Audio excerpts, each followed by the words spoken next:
First time we are doing a presentation on the administrative structures. So I will spend some time for this time, not only the structures, but I'll also go into the rationales, the reasons behind the option that the church has taken.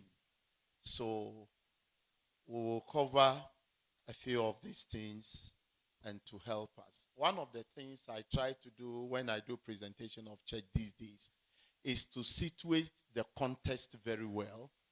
Like, yes, we have structures all over, but we are a church, and that whatever we do, we want to operate within the context in which we find ourselves. So I will spend some few time whilst I go through the background and what we do. Because of time, that's why for the first part, I will run through a little. Good. So what I call the core, wherever we are coming from, once we have gathered here, the main issue of the church, we have gathered here for educational consultation, but the fact that we should not lose sight of the key. At the end of the day, we are all working towards one goal. And that's what I term as the core. We are looking at, for all that we are doing as Presbyterians, we come to the basic that at the end of the day, we are interested in the salvation of people, and then we are all serving. And that's why in the Presby Church, we believe, I will go to that point again, in dealing with administrative structures, we believe that all that we are doing is about service to God. So whether you are the headmaster, you are a principal, you are the regional manager, whoever you are, we want us to have in mind the fact that, in fact, the theme that we are dealing with also have the same thing. We are dealing, if you look at the general theme, celebrating our heritage, the role of educational leadership in Christian mission. So we cannot move away from the fact that we are in a mission, and the mission that we are is for the salvation of you and I and others. Now in the church, if we do all other things without drawing people to the ultimate, and that's what I will leave it there. So the last point I said is that the ultimate is about the salvation of lives and not for financial gain. Unlike other organizations, in the case of the church, we may put in and will not get back. But then if we don't get the financial returns, we can still get something which is our focus. So in training people, in leading, in all the structures of the church, we just want to be sure that we don't move away from the core. And that is what informs the structure. Sometimes when we mix it, we mix the point. The structures we work with are a situation where people have said they think it's not the best just because people serve. And then after service at some level, they will still have to come back at some level where in the minds of people, it's like we have lowered them. The church is coming from a certain point that the main issue is not about who or what, it's about the lives that we touch. So in all that we do, our administrative plan is to reach to that point. Now, in part of what I'm presenting is to draw to the fact that, yes, we are a church. However, there are certain things that are factual in life, whether you are a church or not. And these are the things that I say. That is a church, and the church, no matter what, whoever we are, belongs to God. He sets up his church. It's for him. He sustains the church. He owns it. But the point that I want to stress is the bullet that says, but the church is made up of human beings. So whatever it is, we will still come together. But let us not forget that once you are dealing with people, without structures, we cannot move on. So all these points are valid. And that's why I say they are facts. And you can't run away from them. Whether we like it or not, human beings are going to be used in school, in our institutions, at the head office, in the church. You will still make use of people. God will continually use people until he comes to redeem his own church. Now, once you bring people together, you have good and bad. There are people who are good in their thinking consciously. There are others who have no conscience at all. Not that they don't have it, but they act without it. And we will deal with both spiritual and physical. So it tells us that whether we like it or not, it's a fact of life. And therefore, if you don't put in place systems, because you are dealing with people, because it's both spiritual and physical, yes, God is in control. But without measures, it becomes difficult to manage. And that's the point we try to stress. The next point is that once you are dealing with people, there are certain things that are inevitable. Whether you like it or not, they will come again. And so I call them the inevitables of life. So we live together, and once you have people, there must be some form of regulations. There must be some form of structure. So even in our own small families, where you have father, mother, children, you still have structures. You still have some rules. And that's why God will make rules even in the family. Somebody must be head. Somebody must be that. If you don't have them, systems will not run. And in every area, even at this conference, we still have some structures. We report to somebody. Somebody says that. Somebody will have to call you before you speak. It's part of life. It's something you cannot avoid. In every single meeting, whether it's prayer meeting, whether it's church service, whether it's conference, you must still have some structure. There must be some regulations. Somebody must be responsible for something else. And these are things that are common to all. You cannot avoid it. Even in driving on the road, wherever you find yourself, these things are part of life. And it's so because God who created us is an orderly God. And the church believes that. I've had situations where people have raised their concern. Sometimes people even think that because we are church, we have senior ministers here. And sometimes when you are talking about structures, when you are talking about systems, they feel like it's a church. And these days, even as a church, that's one of the challenges we face. We have reverend ministers who think that for church is about spiritual matters. It's about prayer. Let's pray. Let's bring the people to spiritual issues. Now, if you leave out the physical aspect, the structural aspect, the administrative aspect, whether you like it or not, the church will collapse. Our church is where we are because we have structure that sustains the church.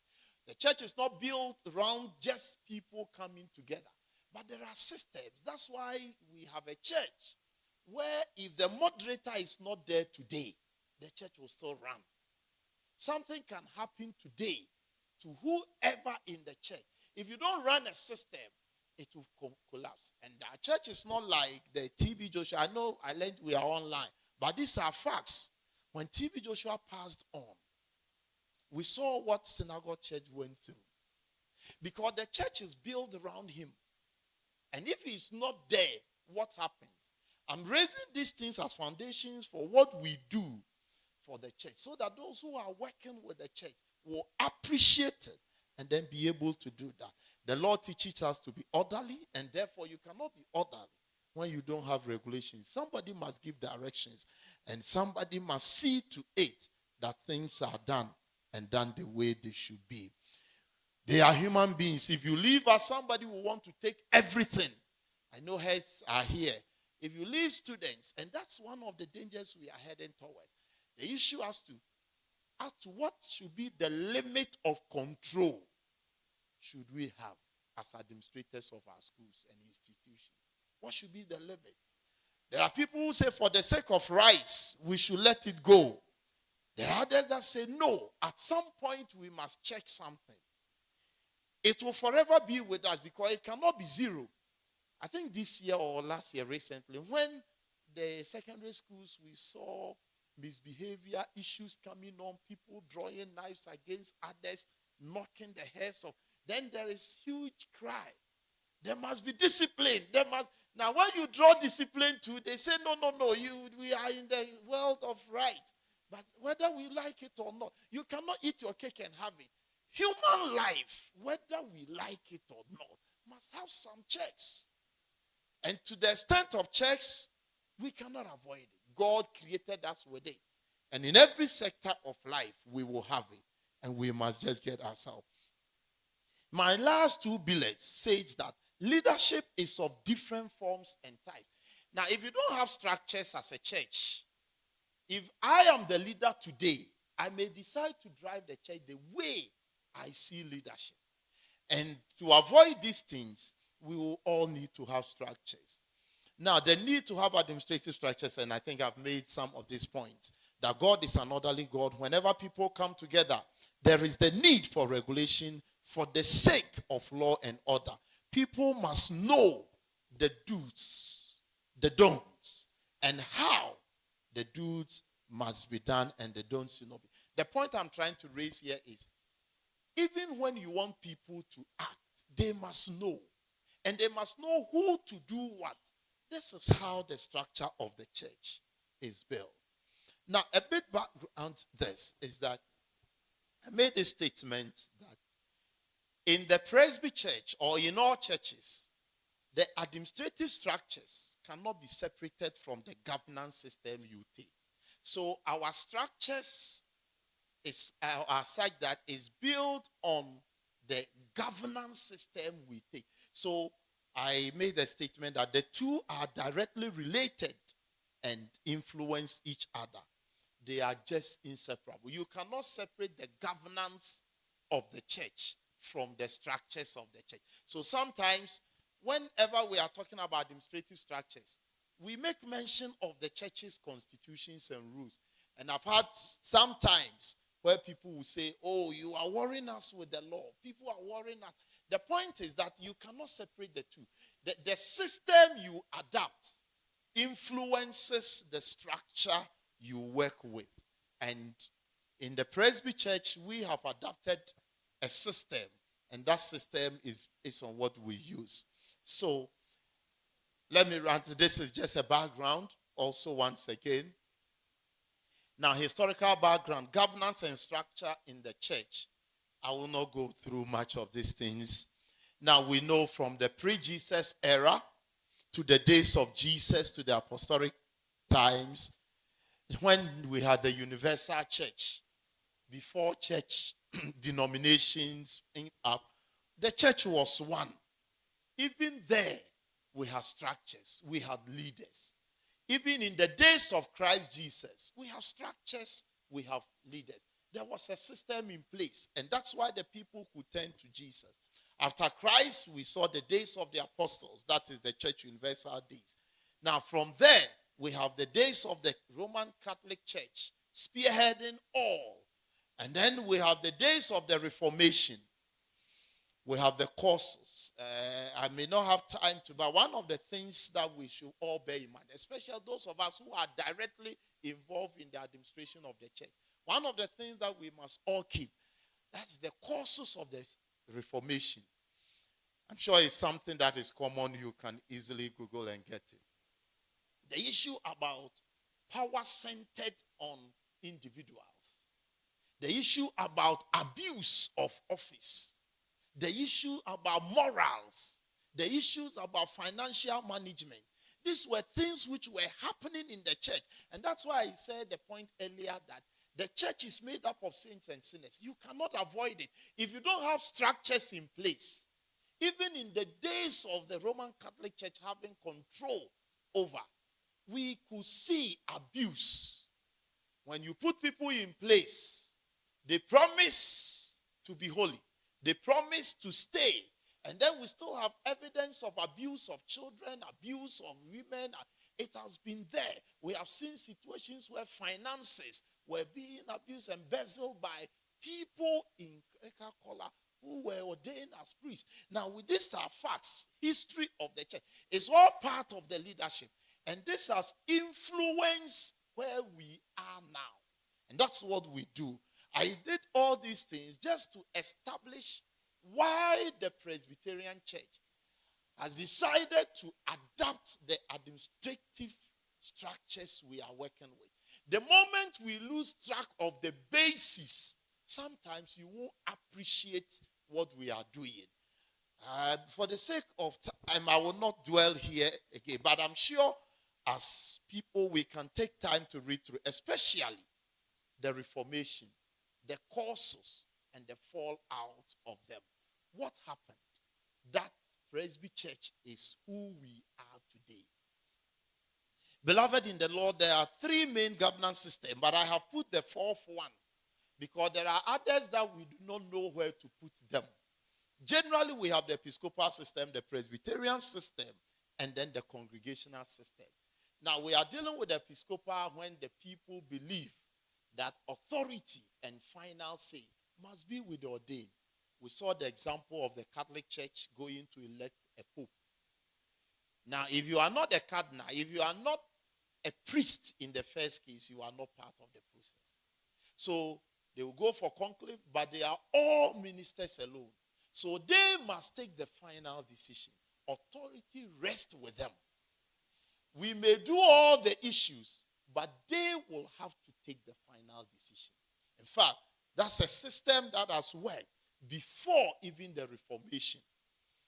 Sometimes we come up to date. I'm sure the people who believe in the episcopacy, most of them may even still talk about the minister, and without him there is no church.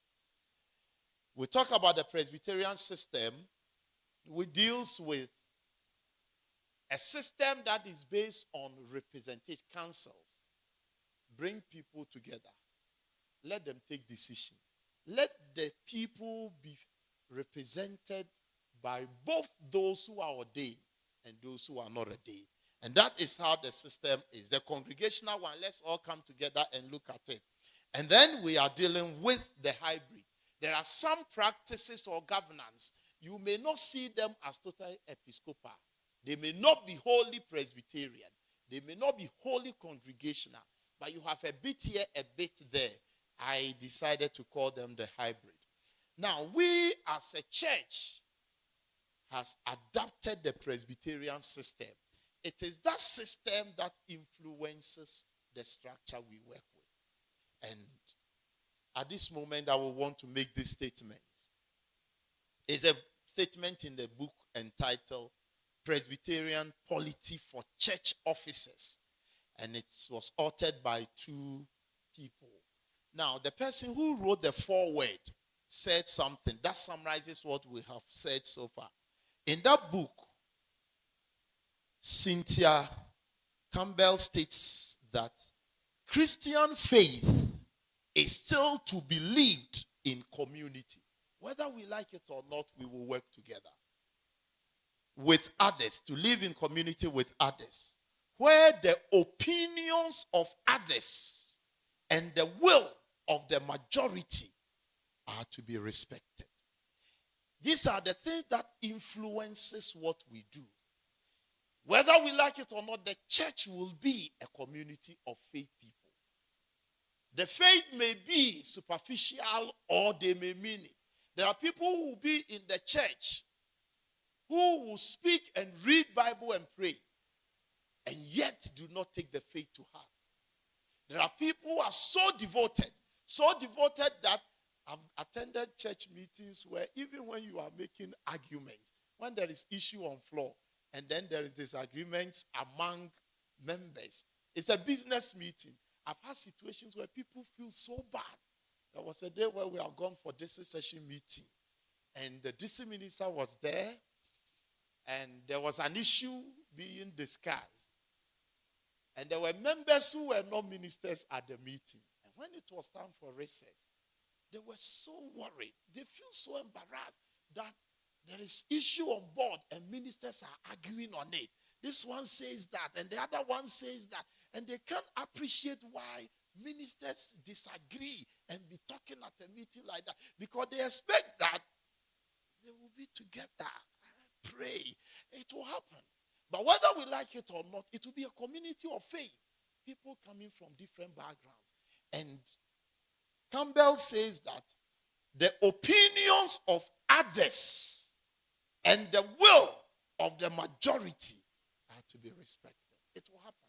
And the authors of that book states, we believe that the Holy Spirit speaks most clearly on matters of government through the prayerful deliberations of groups of presbyters, whilst the decisions of groups are clearly fallible.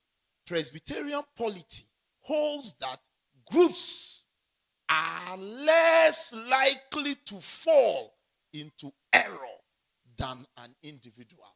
This is the basis of our administrative structures. We believe that, yes, collectively, majority may get it wrong, but the basis of our administrative structure is that the probability that in a group we will make a mistake, in our group discussions we will fail, is far less than the probability when you rely on individuals. So the Presbyterian structure is built in such a way that anytime you can avoid concentrating on individuals, do it. Opt for the group better than. That's the basis. And that is a quotation from the book Presbyterian Polity for Church Officers. Now, on this basis, the Presbyterian governance system that influences our administrative structure. I will reach there very soon, but just going to go through. These are all some of the things that the system stands on. We need to appreciate it very well, because if the church goes through a lot of struggles and problems, not too long ago, one of our former, who has served as a former officer of the church, called me and was discussing something with me. And it was a bother and a concern to him. He had a point. But at a point in time, I told him, Papa, as for this thing, it's true. But you know, matters like this, if you yourself don't come to terms and people raise it, the temptation is to see the person as challenging authority. But you see, when it is not you, and then you are on the other side, and you see another person doing it, you also feel it. However, that's what you have also benefited from. So the system runs in such a way that when it comes to the church, Christ is central. I think we have made that point. The ultimate is that it's about Christ Jesus. The structure is built in such a way that the main is about Christ. And all of us, we come to serve under him. that Christ speaks through the Holy Spirit. I think the previous point, the point was made by the authors of the book. And it is done through all of us. Christ speaks through all. What we normally call, I think Papa Ninoi would have made the point that priesthood of all believers is a key point. That once we are here, I've attended meetings sometimes jovially. They will say, oh, Asafu, pray. You are the one to pray. You are the Asafus. Then I will tell them, now that statement is not Presbyterian. In the Presbyterian setup, it is not only the Asafu who is to, because we believe that God hears all and God speaks to all of us. We have roles to play. We have been given the function to perform. And this is what we say. Leadership is a call. In fact, in Presby Church, one of our key points is that leadership is a call. Whether you are a vice chancellor, whether you are the principal, whether you are the head, I am the director, you are the chairperson. Our belief is that it's a call. If you are a presbyter, you have also been called to serve. Unfortunately, sometimes some feel that, no, it's not us, it's them, they have been called. But the Presbyterian structure is that we have been called to serve. And once we understand these things, we are able to do it better. If you don't appreciate it, it gets to point. I've even sat on meetings where you are approving people. And a session can say, okay, oh no, senior, my friend. He says God has called him. So if God has called him, allow him. But what about those of us who also have the duty to screen? Is that also a call to duty that we are also supposed to do? But that's the Presbyterian system. Leadership is both lay and ordained. So the structure we are going to look at is about lay and ordained together. That's the Presby system.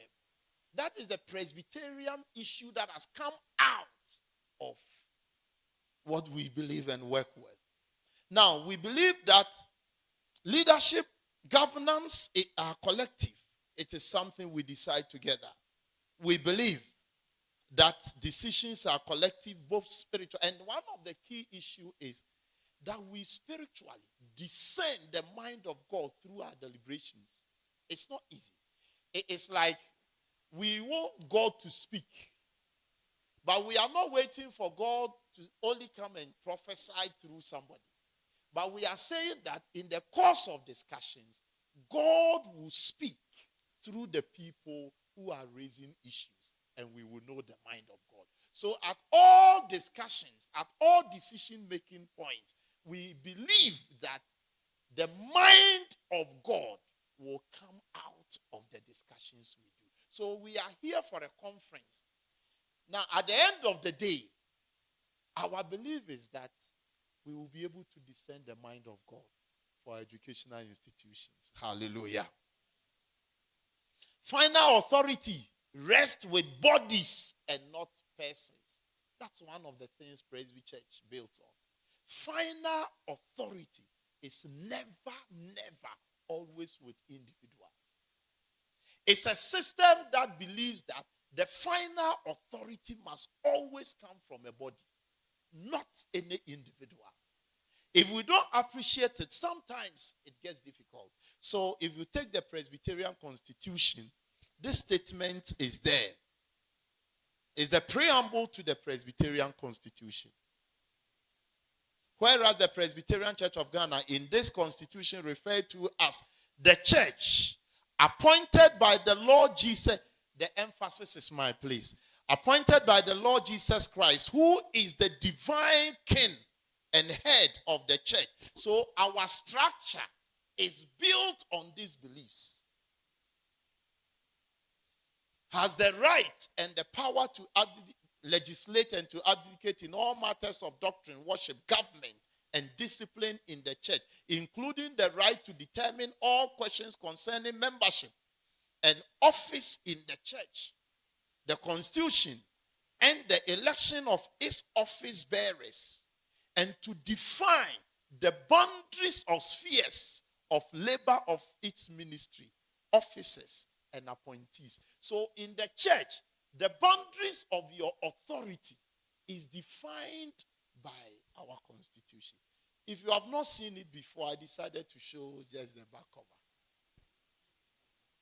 And this, in the church, this tells us what to work with.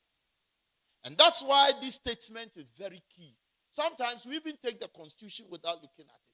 So whichever institution, if your institution is a Presbyterian institution, you and I and all of us, we are governed by the same principles, the same constitution. So the church practices what we call constitutional supremacy. The constitution is bigger than any other person.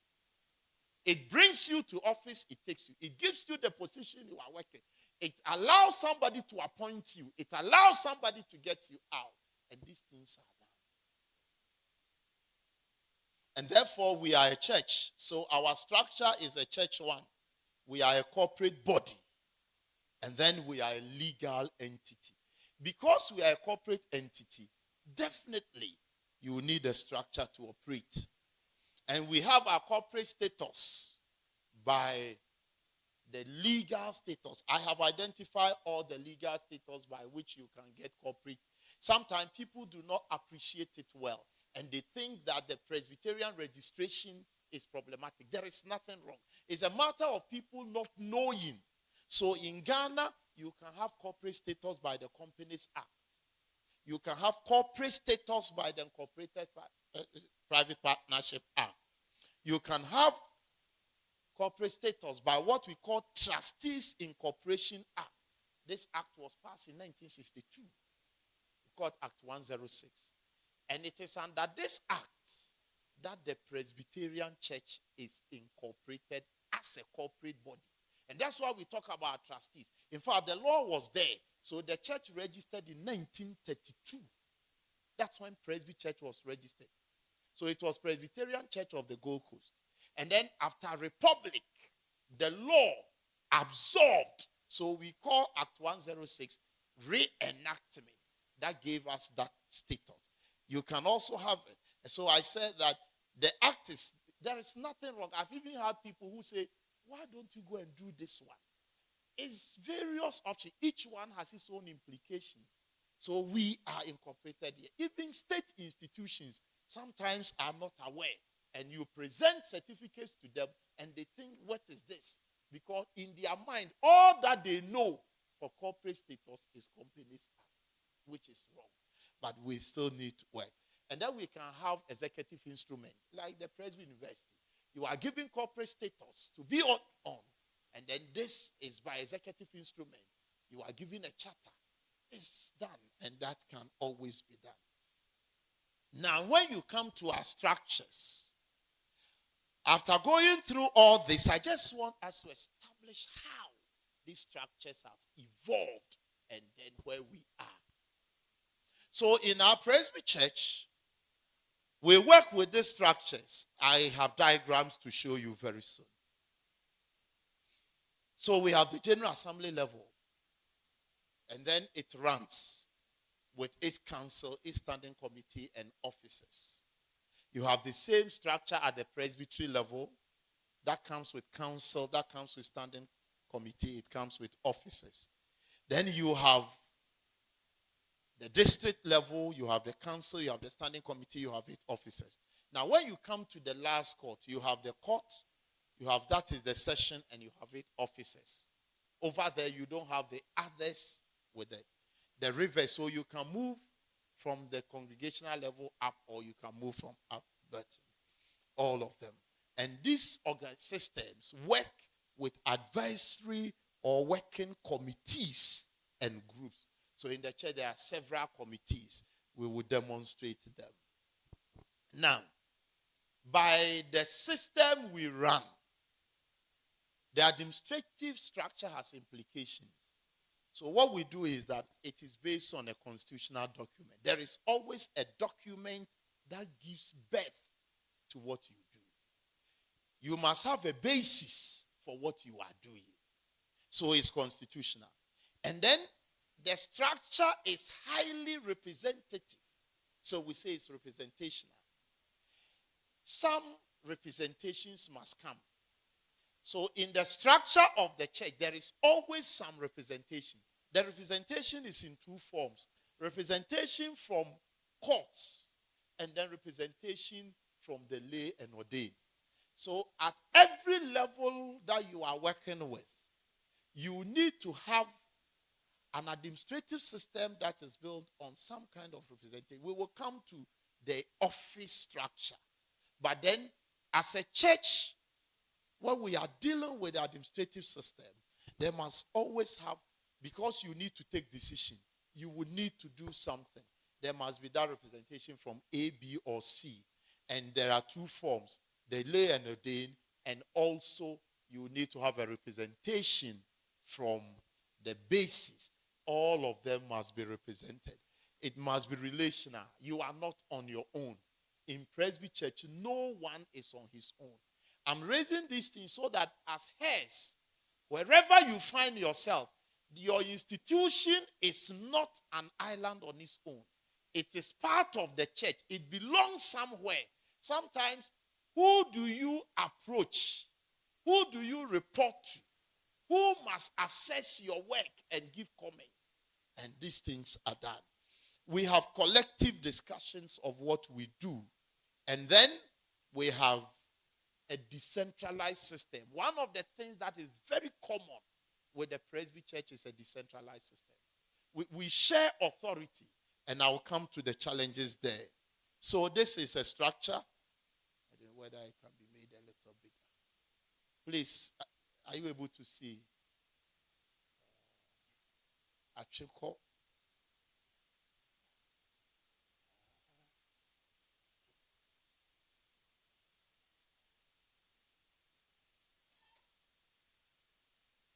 Is that okay? Yes. So that's how it is built. So you have from the bottom up or up bottom, you have it that way. And at each level, you have what you see there. I'll have the next one. I will show you more structural work where we will work there. So you have all these things there for us. That is the congregation level. You have the offices, and then you have the session there. At the district level, you have the session, you have the council, you have the standing committee, you have the offices. You have the presbytery level, and that's in that order. Now,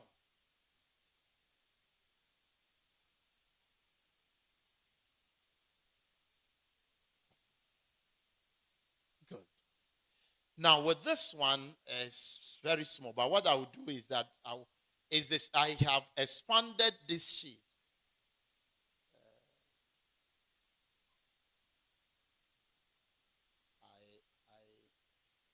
It's what we are working with. But let me show it one by one so that I'm sure you can see. It's put together. So, at the General Assembly level, you have the General Assembly Council. Then you have the General Assembly Council Standing Committee. And then you have the officers. Now, let me come here. When you pick the officers, we have the moderator of the General Assembly. And then you have the clerk of General Assembly. That is this one. Now, under the church, we have departments of the church that reports to the office of the clerk. And that is the structure we work with. So, the representation and everything. So, you have the departments. I think it's clearer there. So, from the officers, I've pushed there. There you have the moderator and the clerk. Now, under the clerk, you have the departments, 7 of them. I think that is what Papa Ojija was quizzing us on. So, for the 7 departments, we have M&E, Mission and Evangelism. And that is everything we do in this church. Our structure is that it must be reported under one of these. It must come under one of them. One, the Mission and Evangelism. Under the Mission and Evangelism, we have committees. The designer I was working with made it. It's not members. It should be for every department, you have committees under it. So this should not be a member. It should be a committee. So that one will be corrected. I think when I gave the instruction, he has not taken that one So the church works, I said, advisory committees. So the structure is such that when you get to the church, I have seen that I have my senior ministers here. Sometimes people are writing letters to the church, and then they address it to the director administration. Now, when you are writing and communicating anything official to the church, it is addressed to the clerk of GA. It gets to him, and then he minutes on it to the appropriate department to address and report back. Now, there are people, for example, if you address a letter to the director, it can end there. You can, at best, copy the director responsible. If it is something within your range, but if it is something you are expecting the church to act on, it's the same thing at the presbytery level. It's the same thing it must get to the administrative office for it to be directed well. So you have under the clerk of GA, you will have the M&E, and then we have the finance. And then we have education, which we all come under. So everything we do actually is under the office of the clerk. And that's why in our church system, the clerk is not a secretary to the moderator or a secretary. He is like executive clerk. He works, he reports. But like I said, because the church does not want to run individuals, even where the clerk must work, the Constitution will say in consultation. So we report, it goes. So all these things that we are doing, that's why anytime we meet anywhere and there's a report coming, it is the clerk that, even when he has not seen the report, the system and the structure considers it as the report of the clerk of GA. So we call the clerk, and then the clerk will direct who should answer that question, or he can decide to take it himself. So in the church structure, the clerk is very key office. And then the moderator makes sure that all these things, so anything that happens here, and that's why the senior people are here. Our structure is such that if the clerk decides to work with the departments without the moderator, because that one, over the years, when we follow a constitution, you see we have struggled with the functions of the moderator. It used to be spiritual, administrative. There is a third one, pastoral, spiritual, and administrative. And then the clerk was also administrative. And sometimes, so over the years, now the church decided to take away the word administrative from the functions of. Now, when we were dealing with this, there was a struggle. There were people who also were of the fear that once you take it from the moderator's function also, you may get a clerk who will decide that I am in charge of administration. Keep quiet. Let me run. So there were people who felt that, no, let it be there. So that, but the issue is that it was taken. But in saving it, we put the statement in consultation. So even though you are the one directly managing the administration, you do it in consultation with the moderator. That's a system we run. And I've said this, that it is based on the history we have gone through. It is based on the beliefs. So everything that we do as a church, we have administration and human resource management. We have development and social services as a church. Like every corporate institution, social responsibility. The Presby Church is very good at that. So we have done social responsibility right from our beginning up to date. A lot of the things we did. Papa Ojija, you can imagine if Presec is a private school where we are taking fees and making profit from old up to now. Assuming Agogo is a private hospital that we are making profit alone as a private, like everybody running a private hospital. Look at the services the church has run. So it is part of the work we do under DSS. Then after DSS, we have clan, church life within the church. And then we have ESR, Communication and Social Relations. So while DSS, Development and Social Services, about social responsibility, ESR is about social relations. Social relations. So one is about the social development. The other one is about social relations. This is how the structure is built. Under each of them, you have committees made up of members. So here, what should have done is that there should be committees. And the committee is made up of members. We are developing it to be one thing. It's the same thing at the presbytery level. So when you come to the presbytery level, you have the presbytery itself. Then you come to the presbytery session. Then you come to the presbytery session council. You have to the presbytery session council standing committee. You have officers at the presbytery level. And then you have the clerk of the presbytery who must make sure reports are there. I've had situations where people have said, the clerk does all the work, but he's not recognized.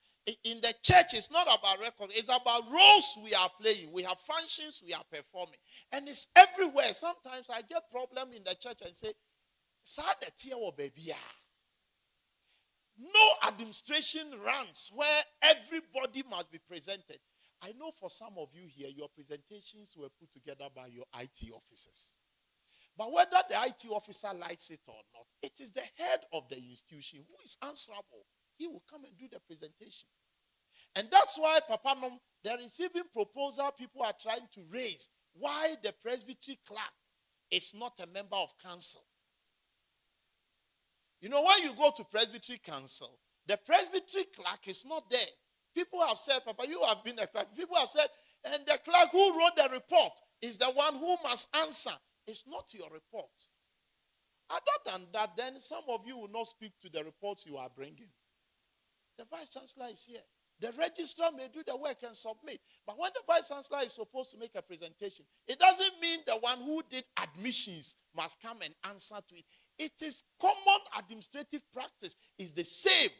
Every corporate institution has a structure. Sometimes those of our leading may have problem. Sometimes those beneath that may have problem. Because they think that I have done it and then so and so. I remember a church member called me. We are online, so during admissions days, placement admissions, ICT officer, Papa. Because the headmistress or headmaster, he allowed the IT, he opens and then we work on it. Then he also added some. And the new headmaster who came decided to do, I think they called it head count. And people have been admitted in school who did not pass through the hands of the headmaster. And these IT people were implicated in a point of dismissal. So it's normal. Then you come to the court. Here you have it. So M&E is the same thing. The department at the presbytery level. But the structure changes when it gets to the district and the local a bit. So at the district level, we have the district session. That is the main. Because the church does not want to concentrate on people taking decisions individually, we bring bodies together. And the bodies may not be able to be available all the time. So the bodies are there. They are the main. Then you have the district council. Then you have the district council standing committee. And then you have officers of the district. And then we have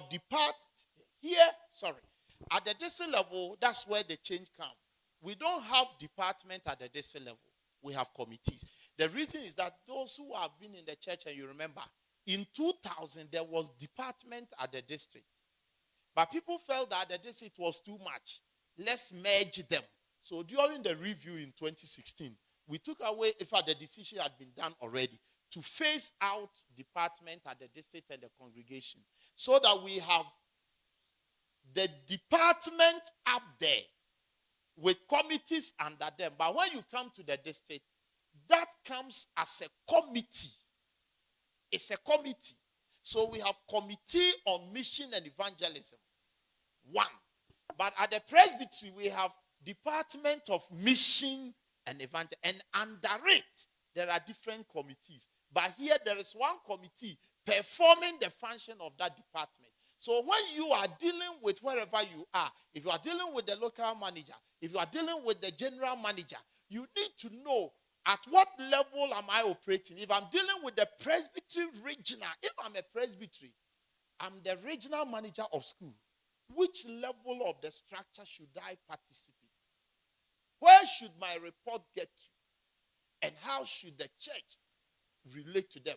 General manager was saying, if I get to Accra and I don't pass through the office, he says it's not correct. Who am I dealing with? Because I report. Yes, GES is there. But in the church, beloved, we have had situations where people do not respect the church. No problem. But the point is that I told somebody at my precinct, I met him one day where I am. And then he had come to school. It was around 5:30 a.m. Then I asked him, are you a staff here? Then he said, yes.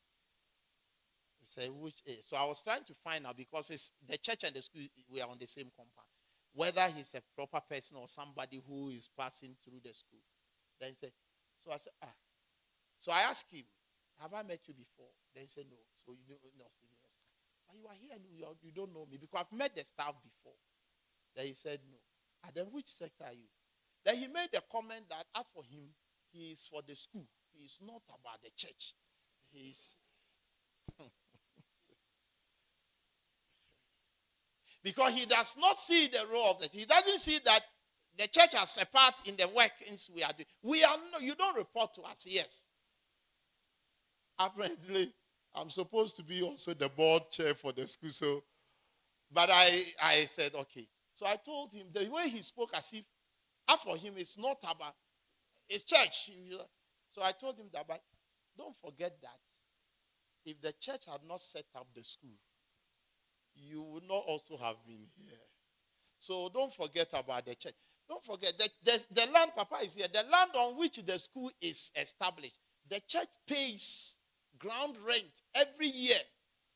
As I speak, the bill that has been given to me, that we are paying to cover the whole land. So that's the structure you operate at that level. You have finance at the district, you have education at the district, DSS at the district. All these things are there. I think for the sake of time, I've made that point. Now, when you get to the congregational level, you have a major difference. And the major difference is that from the congregational session, here you don't have standing committee. Here you don't have council. You have officers, and then you have the minister there under which the officers are here. And then you have committees under the session. So in the first three systems, the committees report through people. But here, either through the department or the office of the club. But here, if you look at the constitution, the structure is such that at the congregational level, the committees report to session. They report to the session itself. So this is how the structure looks like, because it looks small. But then the main side is what is important to us when you have the session, the district, the presbytery, and the general assembly.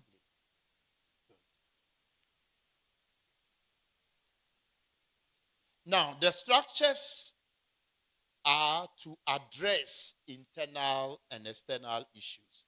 I will move on. For those things, they are common, so I will not stay if you want to capture anything. So the structure is built based on this, and then that's how it's supposed to run. Internally, issues that must address. Externally, issues that it must look at. The governance is administration. So if you don't see internally administration, we are talking about that. Because the heading is administrative, I'm taking the general word administrative. So I place the other one under governance. We have structures making sure that the system is working. Who should do what? It is either the departments or the councils or the court itself or the standing committee, which is the executive of the executive. So the court is the body itself. The council is executive of the body. And then the standing committee becomes the executive of the council. And that's how, actually, sometimes we write without writing it in full. But the full name is General Assembly Council Standing Committee. Presbytery Session Council Standing Committee. That's the proper name. And so you deal with them. Now, the challenge, because I've raised it, I am somebody that believes that the Presbyterian structure, administrative structure, is one of the best, if not the best. I strongly believe that. I know there are people who don't appreciate where it is coming. That's why I've taken time to go through. If you look at a system where one person is given authority, and that person says, and it is done. Look at these churches. Some of the churches who are online, I don't want to mention the names, but they have started building the church, bringing their children. Because you see, they see that they are growing. Very soon they will be out. So it is either their wives or their children. And I don't know how the associate pastors will take when they are not there. Now that they are there, they won't talk. But when they are no more, you remember, I use T.B. Joshua says, you remember T.B. Joshua's wife and the people, the fight. Even when the man had not been buried, they were fighting as to who was in charge. If you don't have structures that runs the system, irrespective of any person, you have a problem. And that's the advantage Presbyterian church we have. That's why the church is now where we are. Other than that, the Presby church will not be where we are. 197. And still counting. Because the church is such that with or without anybody, the church will still run. It will still run. This is the church where today you have a problem and tomorrow the church is going as if nothing has happened. Because the structure is strongly established. And we need to protect it. So the Constitution, which is the structure here, it creates a corporate body. 2, it creates a decentralized system or ministry. Even though we are together, the system allows the structure to run. That's why sometimes, as heads of institutions, our church structure is such that it is not built on individuals. So sometimes wherever you are, you don't think and plan and put in place measures. Sometimes you see as if you are not remembered. I tell you, I say a few. I tell you, I mean, you think that into press before one case one will school. I tell you, when there are issues, visit. When there are issues, and then the church comes in, then there are people who are annoyed, and they say, now that you are coming, do you think the church structure is that it's a decentralized system? That's the administration we run. And that allows for initiatives. I know those of you who are members of the church, that's the problem we have when people don't understand. So you can have 2 ministers. One will come to your church. All that he does is that Sunday he picks the almanac, he reads, there is sermon, then he goes. Next week he will come.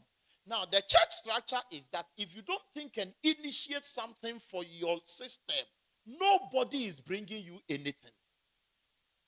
And then the same church, somebody can also come take initiative and something is happening. I meet church members these days, Papa, when they are complaining. Hey, Papa, sorry, the man here say yo, because Oko below Kala. Papa, we could not believe, we said, in Presby Church, we can ask somebody to bring Apotoyuwa to church to break curses of the family. It's because it's decentralized. It is a session na ewohono. Anka hoshwe na one report. Sometimes the church at the top does not even know what is happening at the base. We can get an armed robber in suit who will come and rob all the members indirectly from their pocket. The church will still be watching because the system expects the structure to address it. And that's why those of you who find yourself on sessions and councils, and you are not there for numbers.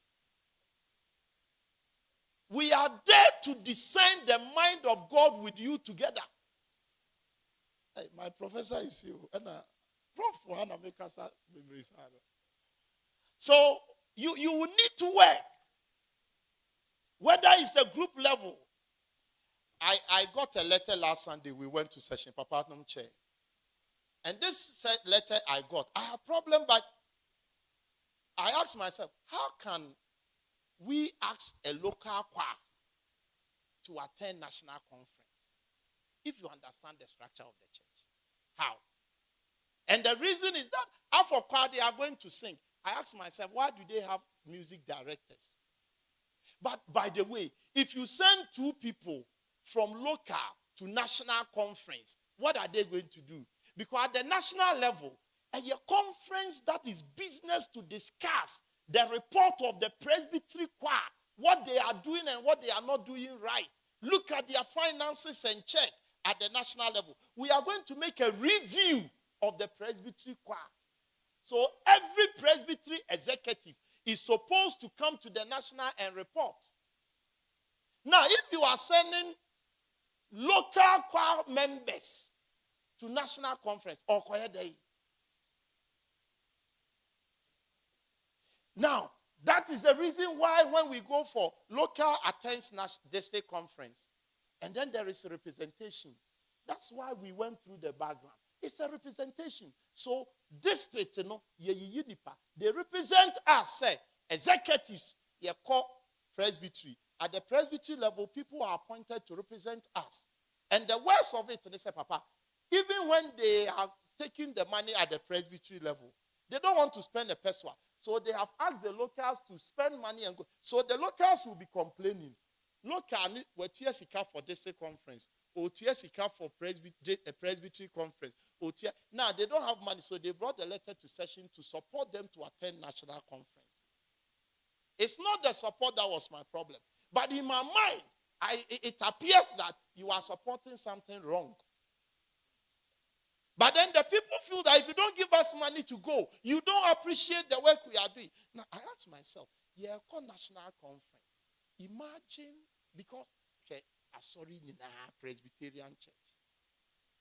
Look at the congregations. And all of us are aggregating at the national level. Why is the presbytery having music director? That there is a new music we must learn. Who must learn and teach districts? For district to teach locals. It's because we don't understand the structure. And sometimes we have executives who are so powerful. They speak and it's like they are the body. And nobody challenges it. And the worst of it that is happening to our church, and they say, when we are at a business meeting and those who are chairing think that they are being challenged, you leave office very soon and you see the reality. I'm telling you. Because you see, when you sit back and somebody is there and he feels so powerful and you know, but Papa, we are getting to the system where somebody leaves office, he is unable to speak because challenge, who say will be administration. But the system doesn't work like that. It doesn't. Into a BF free office, say, yeah, with all the experiences, you don't comment at meetings. It's a decentralized system. We have decentralized power to the courts. And you may be at the top, but the court has a right to decide. And when they take the decision at their level, they have decided. Unless it's against the Constitution. This is the structure we operate. There are corporate liability. The entire no read and they say, we are a corporate body. Intimate headmaster, headmistress.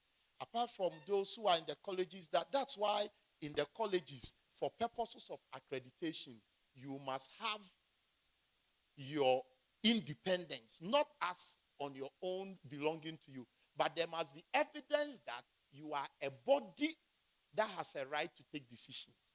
Other than that, they will not give you accreditation. They don't want the institution to exist, to be managed by. That's why even the land on which you are, it belongs to Presby Church, but we must give you documents to cover it.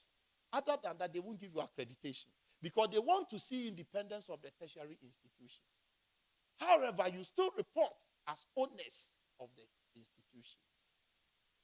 Now, when you are like, if we have Ramsey Institute, Abitifi, any liability they cause, it comes to us. If you are in charge of institutions that are not registered as independent bodies, you commit liability and we are going to be affected. There is the need to have all the levels of controls. They are provided already in the structure. Time will not allow us. I think I've mentioned some of them. So the main body works. I'm looking at a day where a standing committee will take a decision and then it will come to council and council will say, decision where we overrule it. And that is the checks. The council meets quarterly. The main body meets once a year. The General Assembly once a year. The Presbyterian once a year. The district once a year. But quarterly, let the council meet to evaluate issues pending before meeting. Then, in between quarter, let the standing committee meet monthly to evaluate the work that comes before council meeting. That's why at the congregation level, we don't have council, we don't have standing committee. The reason is that the Constitution says that the congregation must meet at least once a month. So they will meet regular. So they don't need council. So they don't need standing committee. It's a regular meeting that must happen. And this is where we find. So whatever you discuss within the month where we were not meeting, bring it for us to approve. That is the structure we work. So if you sit at the office, all that you have done, it will come through report for it to be assessed. That's why in the church structure, we take moderator's address and we take clerk's report. The moderator's address is a vision. It's what you think. Because what you think cannot be implemented in the church, that's our church. I know sometimes it's frustrating to people. On say, me nanka me moderator, dear me pese me me nanka me district minister. Is the same. The district and the moderator, they are the same at the court in which you are. And kamena me ni nyame akasa dear pese me. But the opposite way, as I saw the bet to ye nim na ye nyina ye jitu mansa. Inti papa bi a wo ye chairman. What we say we nanka ope. But until what you are thinking is put before the body to assess and accept, you cannot implement it. Anything our statement, your friend address. You are coming to address us. Anyway. And that's why in our church, district minister try address, chairperson try address, and moderator try address. They are proposals. You're discussing we work with it. And then the clerk writes a report. What you ask us to do, we have implemented them. This is the feedback. You get to points where the address of the moderator, the chairperson, the district minister, I cannot report. It's not a repetition. Because sometimes the officer there is not reporting about past. He's telling us things that will move us forward. It's a vision he's sharing. We need to catch that vision. And the moment we catch that vision, it is no longer yours. I remember one of our moderators, who is no more there, he was putting his address together. I saw in the structures, Oma address, he said, Odo report to ba, na conference, ye report to me to ma, na report to na ye dia, and you will. Until na ye move, na ye Adjei. And to say, oh, we office. They say, Papa, every no send address at 5 years or buy or put two addresses together or sermons ya wodia, but addresses in ya wodia. A sorry can stop you from publishing it because the address was presented to the court and the court adapted it. It's ours, it's not yours. And so, who wants up incentive here? Near adapt yes, and workshop, and take decisions on them. That's it. But these are checks and balances. Reporting lines, I think I've talked about it. Ratification or approval.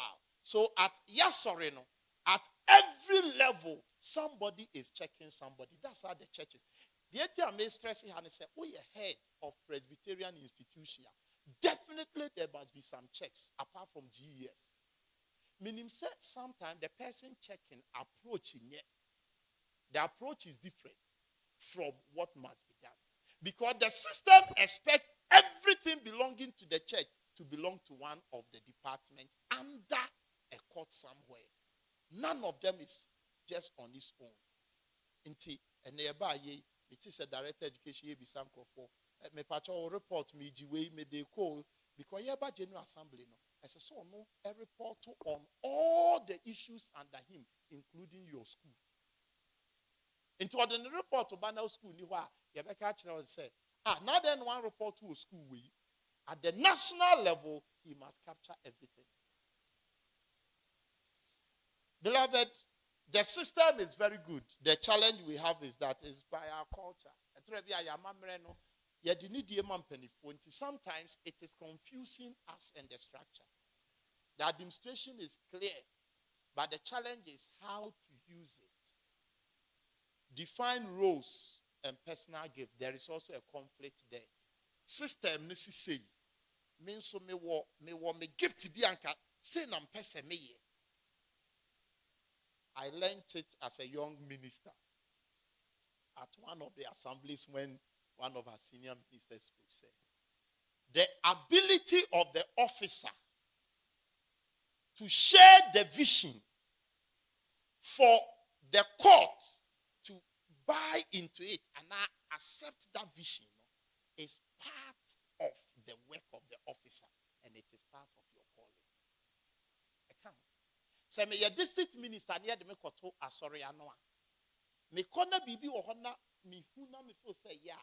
My ability to share with my district for the district to catch up what I am saying so that it becomes something belonging to the district for us to implement is one of the administrative things of the church. If you are a Bible, but you will need to work with them.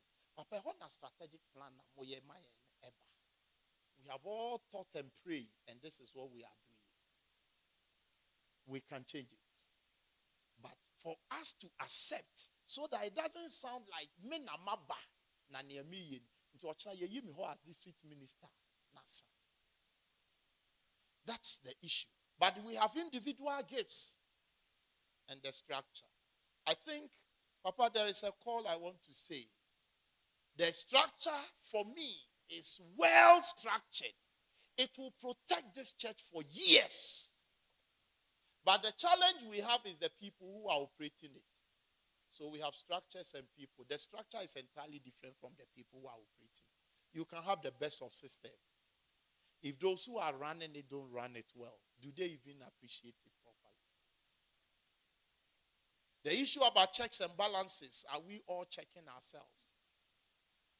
I have said to myself that if I don't learn how I should be checked, it is difficult checking people.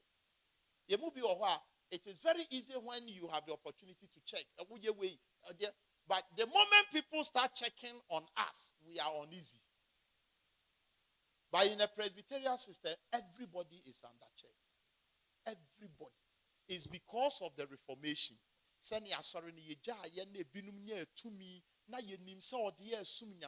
Not knowing that they were doing things that were destroying lives that we did not know. That's why the church is careful. And that's why the statement we made, I think I should have made it at the last again. The need for constant education and appreciation of the system. The need for serious supervision. Consistently reminding ourselves of the Reformation. Consistently, we need to remind ourselves of the Reformation. I think it is the call. I just want to reiterate the statement these writers made. We believe that the Holy Spirit speaks most clearly on matters of government through the prayerful deliberations of groups of presbyters. And I think one of our speakers have made a presentation, I think Papa Adjei, when we deal with 170 years of the Nicene Creed or something, thousands.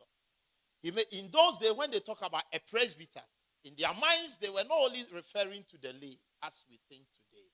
But then, while the decision of groups are clearly fallible, Presbyterian polity holds that groups are less likely to fall into error than an individual.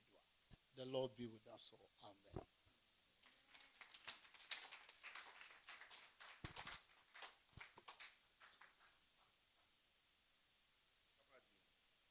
When we meet like this, there's a leader here. There's a boss here, and the boss. The one moderating the program is the chair of the Conference of Heads of Presbyterian Higher Institutions, and maybe a member of that committee.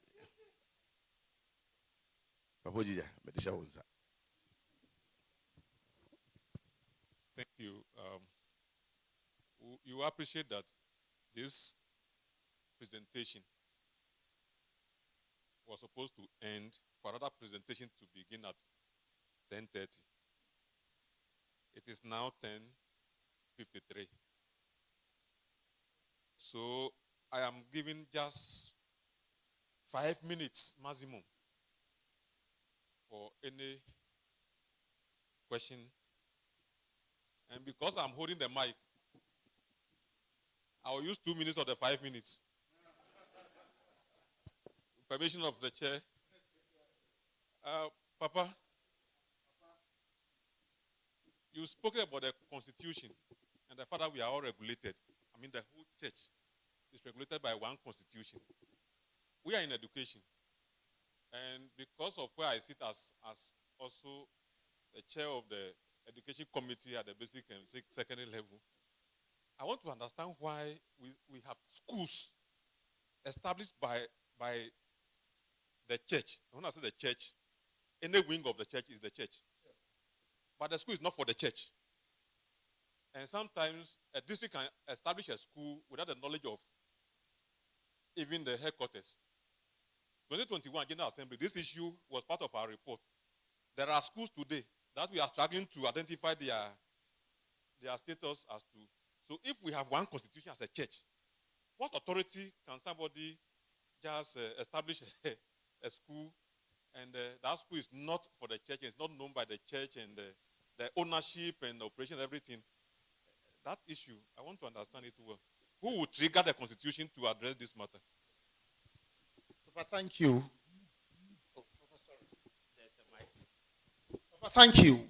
It happens, one, because of the decentralized system we run. So somebody may have started somewhere without us knowing. And that's how the start can happen. So a district, a local may have done something, and then it has not been reported through the system. So that thing has happened. So the possibility that it happens without the main church. When I say the main, at this level, I'm talking about the national level. That's the only reason. Is it because a court met at the congregational level and decided that we want to set up a school. And the school was done. Papa, for triggers, I've always said there is always two ways by which the church triggers matters. One, it is through the courts.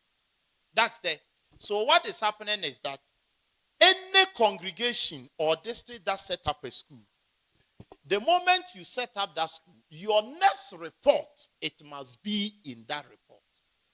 It's because either the person is not reporting at all, or the person reports and leave that one out. Because the moment you set up a school, it comes under one of the departments of the church.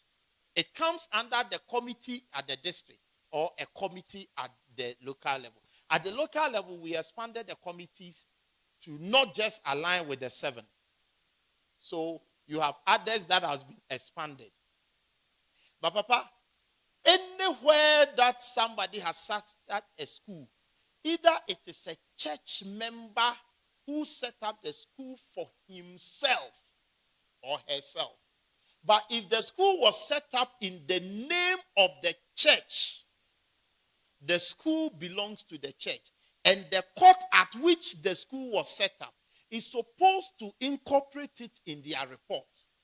Now, if it is not done, then it means the next supervisor, and I mean the next level of the church structure, is supposed to query them and say, why did you not report on this? Why? We have got information that this thing is going. Why did you? Because like Papa Adjei said, if Adjei or at the committee level, it comes to your attention that a school has been set up, because we know for all Presby schools, it is reported through education, whether private or public or partnership.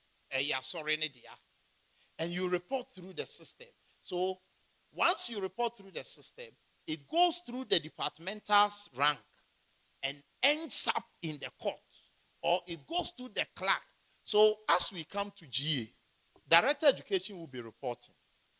There may be educational issues that will not come in the clerk report. But once it appears in the director's report, at the Presbyterian level, the director's report, at the district level, it goes through the committee report through a clerk, because they will not be reporting direct to the court. But their report comes, in fact, even the name is called Committee on Clan, Committee on Education at the district. So once that report comes, and you take note that all these things are supposed to be laid bare, so that we can discuss. Sometimes we just want to be sure the right thing is being done, because we are a corporate body. If you don't do it rightly, Papa, let me give you an example. Abelempe, and I was there. At that time, I was in Kotobabi, Accra New Town District. Then Abelempe Presby, Women's Fellowship, started crèche, nursery school. They did it as Women's Fellowship, because the next court, which is the local session, and supervise it. One report, they never reported on those things. Meanwhile, they took some of the fellowship members to be attending to the children. The school was operating on the 7th year. One day they were there when SNIT officers came round. I'm sure somebody went to. After SNIT, if you don't give them a lead, they won't go anywhere. Papa, SNIT people came. And this is around 2015, 2016. When they came, the school had run for, say, Papa Prof. Martin Obeng was the minister in charge of Abilene Pias at that time. Now, when they came to do the assessment, they said for 7 years, they have not paid the social security of their staff. So they are supposed to pay a penalty of 10,000 cedis as at that time.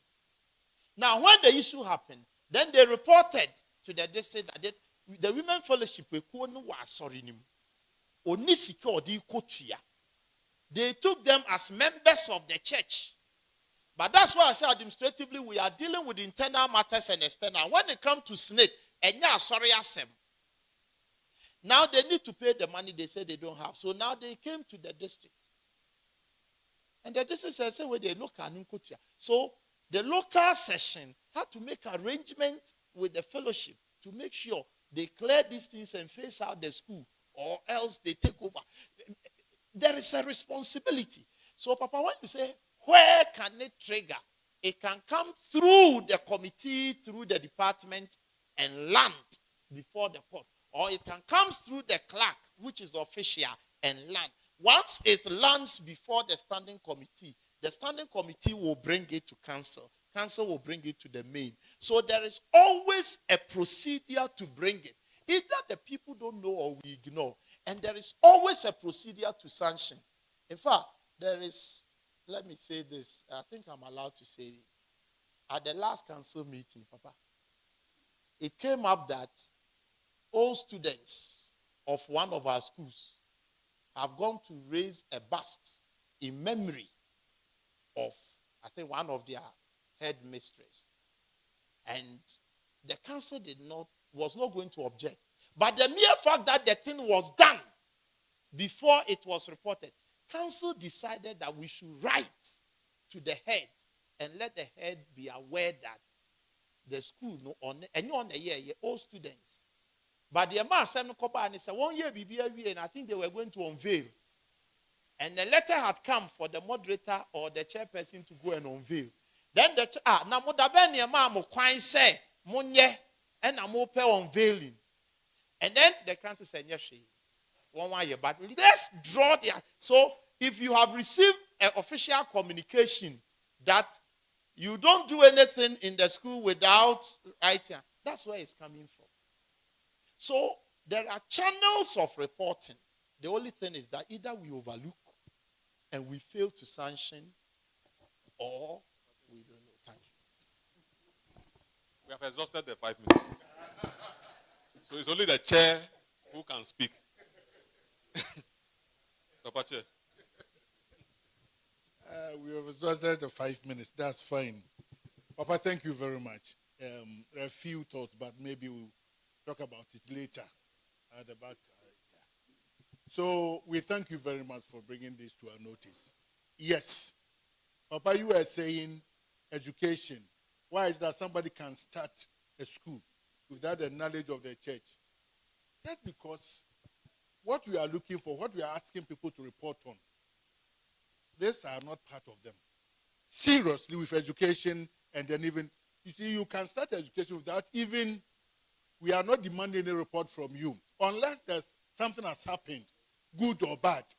But if you have those, it's part of our, what do you call it, what we are developing as a strategic plan, to have indicators for some of these issues, so that at least from the ground level, any congregation which will start a school, there's room for them to report. Then fine. Other than that, what's that here? Because like he will tell you that even over there, the session, every court, if they are not going contrary to the main constitution, they have some kind of level of freedom to operate on their own, to take their own decisions. So if it is not demanding from head office that if you establish school today, report to us, they can start a school over there in that congregation, in that village, without even reporting even to anybody somewhere there. On that note, we thank you very much, and we hope that we'll continue with these deliberations, and God be our helper. Thank you very much. Please, can we clap and clap and clap and clap and clap? Papa, we are so grateful. Thank you. Moni pa mu wo wi ya se moni ro idene aye. All right, so we are ready for our next presentation. Thank you very much. I have the singular honor to introduce our next presenter. He's a known face in Presbyterian Church of Ghana already. He's a known face in GES already. But today, he's not the face of GES that we knew. No. He's the director of the pre-tertiary division of the Ministry of Education. Kwaku is assistant to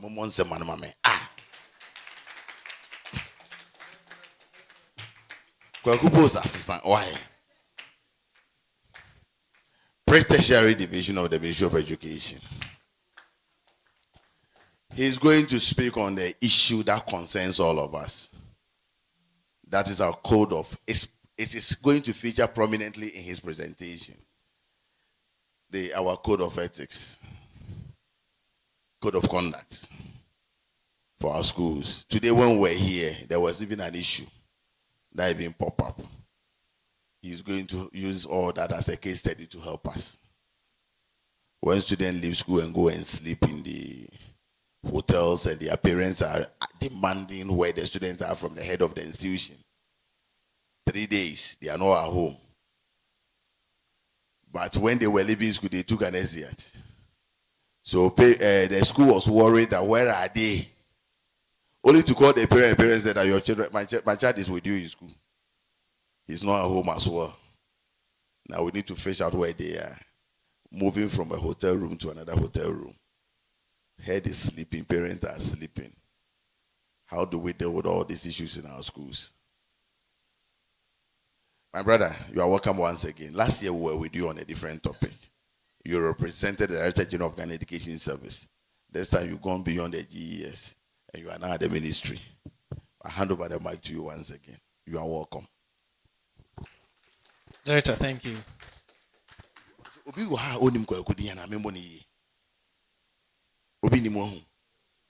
It's an offense. There is an offense. Thank you, my brother. Continue. Director, thank you.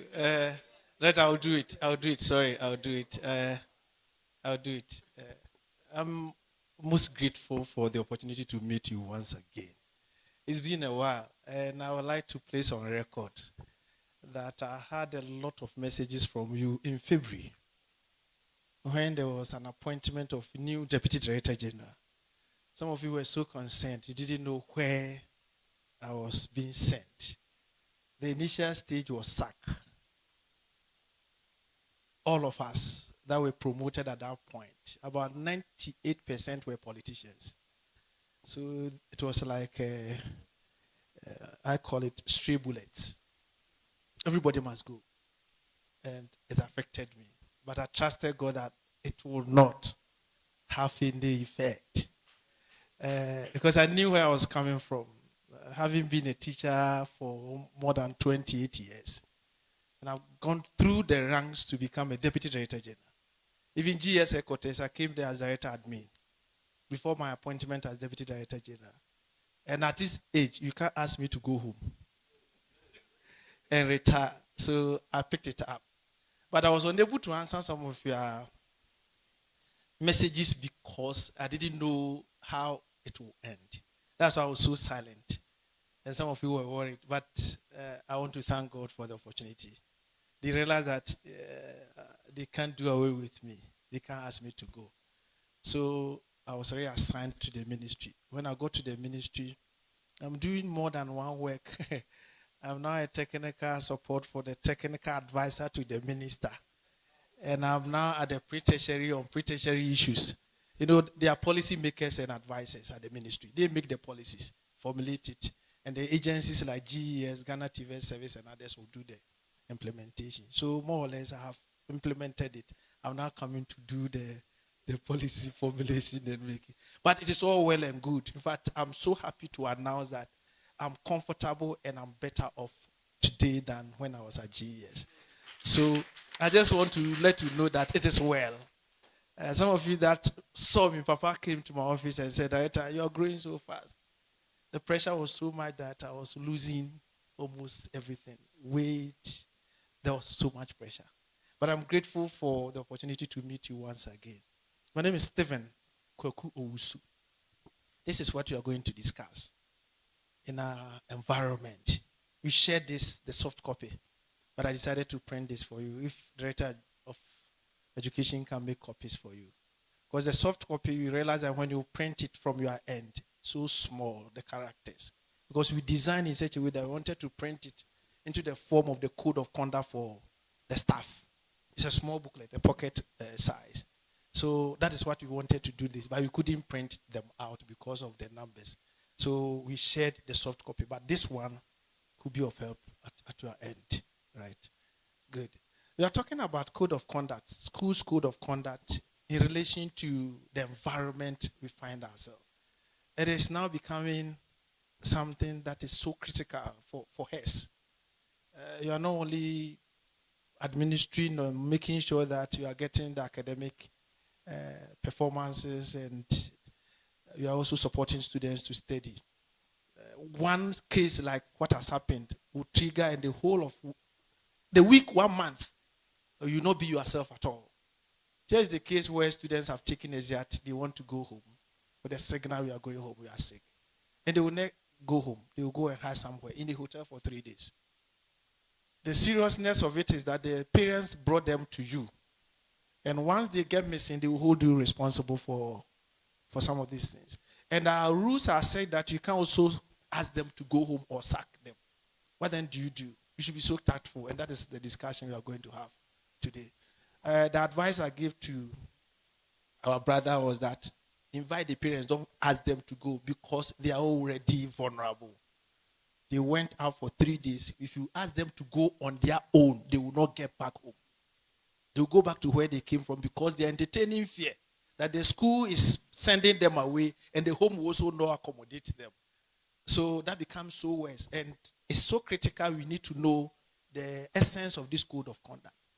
So the next thing we want to notice this, that the school's code of conduct is not just a book rule or rule book. It is not just rule. No, don't let us see it as the rules, the do's and the don'ts. That is not the code of conduct. We have something we say in law as the spirit and the letter. The letter means what is you see and is written. But in interpretation, you go beyond what is written and you read meanings into it and you apply.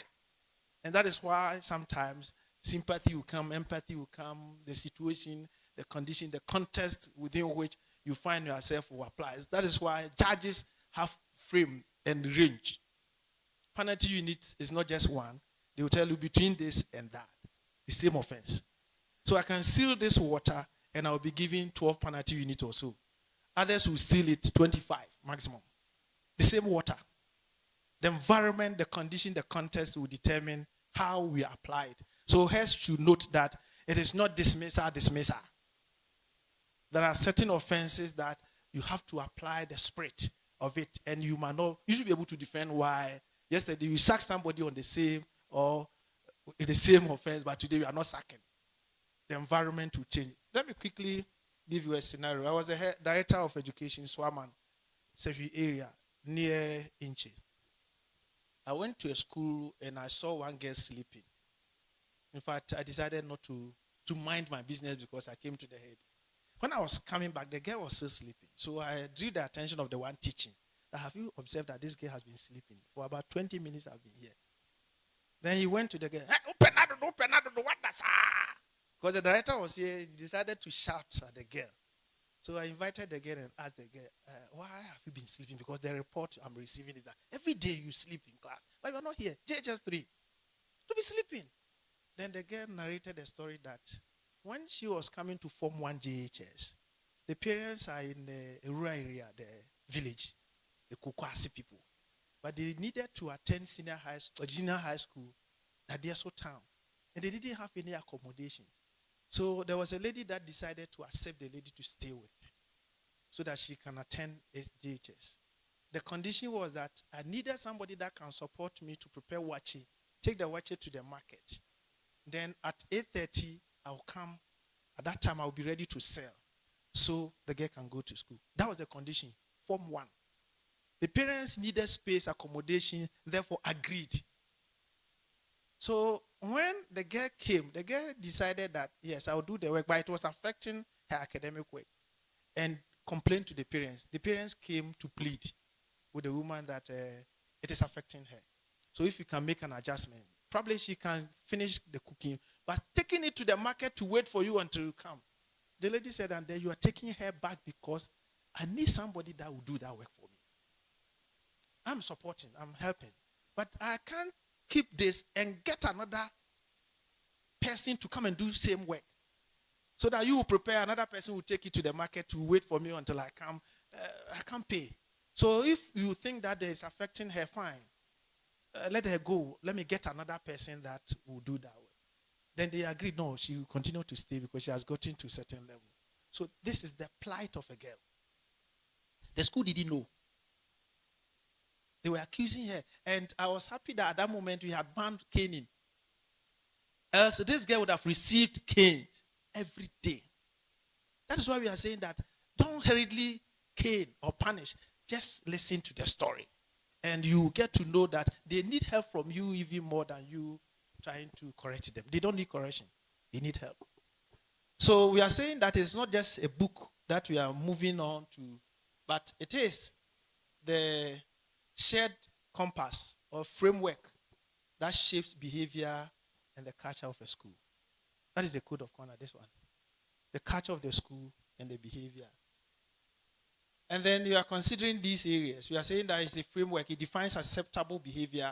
There is also another book coming out. In fact, we had not finished. I know those of you in counseling space are aware of positive behavioral something. There is another book coming out that when we developed it, you should have come with another book that talks about acceptable behavior, not punishment. This one is that when you flout it, this will be how we apply the sanctions. But there is another one coming to top up this one, indicating that these are the acceptable behaviors we want you to have. So we can use that in molding them and bringing them up to the level we want, because we are talking about Christian values.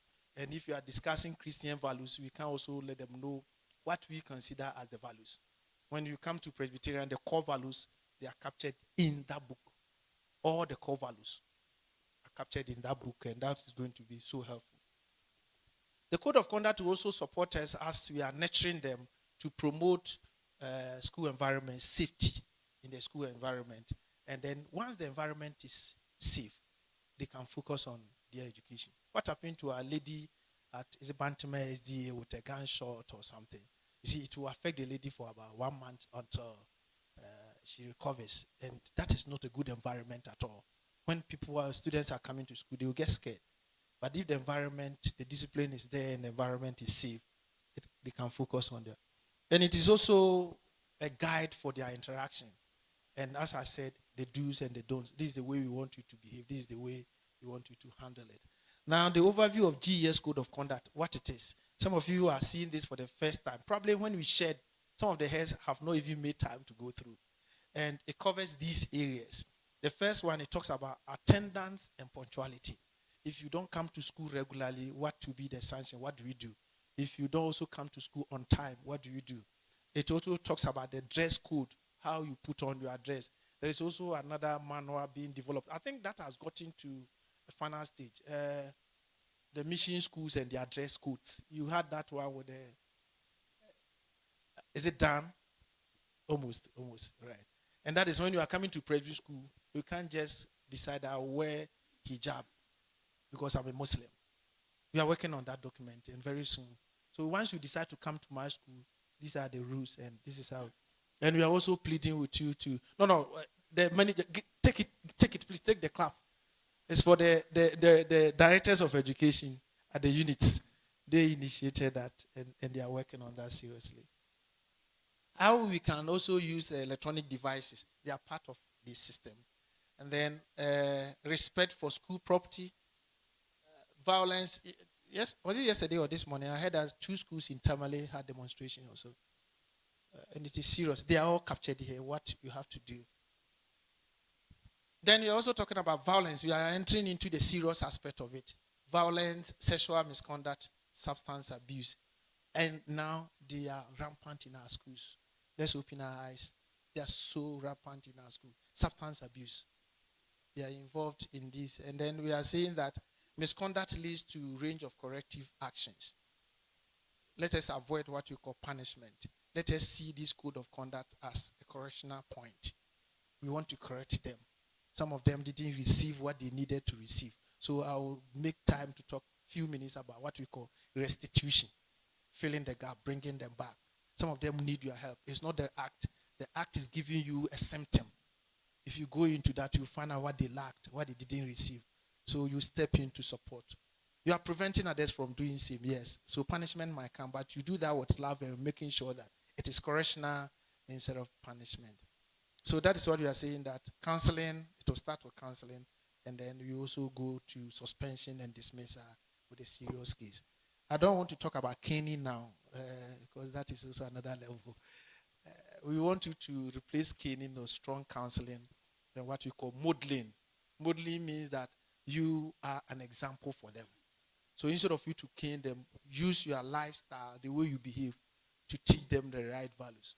If you're a teacher and you don't come to school on time, don't expect children to come to school on time. There are some of our teachers, when they are on duty, they are in school at 7. When they are not on duty, they come to school at anytime. Don't take phones to classroom. They will be using phones in classroom. And such a teacher will go to dormitory to search for phones that children have brought. And they know you are using phone against the rule. So you have double standard. You are just flouting the rule, but you are insisting others fall and comply. It doesn't work that way. But when they see that you are practicing what you are preaching, it works better because they know that is the best way to go. Right. So we are saying that the purpose of the code is not just to punish. I've said something about that. Support behavioral change, caution, counseling, manual work, restitution, and then temporary suspension. These are the serious ones when you want to go into suspension. Ensure that, let me quickly tell you what the suspensions and others procedures should also be. Please, we don't use our mouth to suspend. Go, I've sacked you. There was a director at headquarters who was sacking people. Teachers who were sacked. I don't want to mention him. Hey, don't come to my school again. I've sacked you. You're a director at the office and you're talking about my school. I've sacked you. He was sacking and even sacking directors. You know him. So it got to a point that we were losing a lot of cases. And we learned from the same director that it is not the end that will justify the means. It is the means. Anyway, when we're talking about the means that the process is so important as the solution or the prescription. If you don't take the person through the procedure and you just look at the offense and you sack, the person will be asked to come back to the school, and it's at the point that you tell your directors that the directors are not supporting us. It is because when we are taken to court, GS will lose. So follow procedure. Please, you don't use our mouth to sack students. Go home. I've sacked you. No. Follow procedure. Just get the disciplinary committee to sit to get the report. If you think that it's as serious as what we have seen, a student that has the power to run away again, call the parents verbally. Just hand over the students to, please take them home because we are afraid that they might go again. So that we just restructure our system and call you back. That one, the parents have taken custody of their children. Make sure the parents are in school. Pick their children before you are. It means that you have handed over. And let them sign that they have taken their children away. There should be records. Then you constitute the disciplinary committee. You allow the students to also come and present. You know they have done the wrong thing. But they should put it in writing. Let them first state it. That is the secret. If you can record, let them state it. They will verbally state everything. And when you realize that they are showing remorse, then you tell them that what you have said, right, as evidence. Then when they write, the disciplinary committee will recommend. You don't have the final power to implement what the disciplinary committee. You only present to the board. Please note it. But if it is a situation like a serious one like these ones, parents can take them as disciplinary committee. But don't quickly write on your own as head that you are on suspension, whilst you don't have approval from the board. We are doing to our teachers. And that is also taking a whole weight on us. Sometimes we interdict teachers and we state that there is disciplinary committee recommendation that you are going to be dismissed from the service pending council's approval. Have you been receiving such letters on your teachers who are interdicted? Sometimes 4 years. Interdiction should not go beyond 3 years. But the teacher will still be home because we are waiting for council to approve your dismissal. And sometimes they will be taking half salary. After 3 months, 6 months, you stop. That is so smart of you. You can't continue to take half salary whilst you are not working. But if the system is to work and to be fair, within 3 months you should clear. If the council will meet, dismissal approved, then Director General will write, you have been dismissed from the service. Get out of here. That one, you have no problem at all. But here is the case where students themselves will be sacked by heads, sometimes verbally, sometimes writing, giving to them the board nice. Please, let's be careful and let's hasten slowly. We are also talking about encouraging inclusion. Ethical ones, we are talking about what you are doing to your child or that girl. Consider it again. If it were to be your child, would you have done that? Yes, the offense is committed. But we are not saying just overlook it. Please, let's give it a second thought before. So we are talking about ethics, we are talking about their moral growth and all this. Then you are talking about encouraging inclusion, protecting vulnerable students. The abused one, girls, when they get pregnant, re-entry policy is there. Don't accuse them of getting pregnant or presenting themselves to men. And therefore, they have brought their own burden upon themselves. No. We have a policy. Re-entry policy. When they get pregnant, they are vulnerable. Let's listen to them and support them. They can go and give birth. When they come back, please accept them. But if the environment is also not conducive, recommend for transfer. But for not, we are not accepting you are a bad practice, or you are a bad example. We don't want our guests to learn from you. Assuming that person were to be your daughter, are you saying the person will not go to school again because that person is a bad example? It has happened. Let us correct it by advising or counseling. Leadership. What do? We need to take staff through this. The staff must know. Some of the staff members do not appreciate what this one is saying. So they sometimes accuse you of being too lenient. Too lenient. You don't care. This headmaster doesn't care. This one is sacked. Let's sack them. Teachers are now advocating for dismissal. And they've forgotten that we are the ones to mold them and bring them up. If you dismiss one child today, tomorrow the person will face you. We should not forget it. We are talking about holistic development of the child, bringing everybody on board. Yes, that's our mandate. Making sure that everybody, we say everybody, every child of school-going age, no matter the character or attitude, should be in school for us to correct, because we have a stake in the education. If one person drops out, we should start crying. You meet us on the way when we are old. If a person drops out, please, we should not forget it. We are not happy that they misbehaved and we are sacking them. Oh, we have sacked them. Sack them. They will build their team elsewhere and will come and attack you. But when you're able to keep them in school, at least you can manage the situation a bit. Once they have the skills and they have the competencies, they wouldn't depend on you to survive. So whatever it is, whatever support we need to give, let us do it. But it doesn't mean that we won't correct them or we will not punish them. But you should not be happy of sacking students because they are misbehaving. We sack them. They will come back against the society. Because the definition of education is to give them capacity. You give them skills. They will be useful to themselves and be useful to their society. If it is criminal, hand them over to the law enforcing agencies. They also have a way of correcting them. But sacking them from school, not allowing them to be refined and be shaped, will not help society. You have done it today, you are happy, but tomorrow it will come back against that. So staff, students, parents and guardians must be involved. If you don't have parents there, please get one and document all such records. I quite remember I had an opportunity. There was a time, the first time I had a diverse opinion with my Minister for Education. We were at Achimota School. I made a presentation of Dean of Students. And I said that we believe in Dean of Students who is serving as a model, who could be approachable. The students can come to you like more or less a modernized form of counseling unit, supporting them, guiding them, having disciplinary schemes and activities that you'll be rolling out. Even if it is every 1 month, there should be an activity regarding behavior and how. The minister picked the microphone from me and told me, no. A dean of students should be stern, so that when they see him, you'll be running away and say, hey, this is not American. If you are stern, it means that more or less like somebody that is afraid, is feared by everybody. You can't change them. You can't change them. They will just be running away. You become a source of punishment. That is it. An agent for punishment. So we only refer the person to you to punish. You can't change them. The way we wanted to mold them and to help them, the dean of students should be able to have these activities and take them through. Our counseling system should also be strong. And when you are applying this, you should be fair and so consistent in enforcing it. We should also be alert with the trends.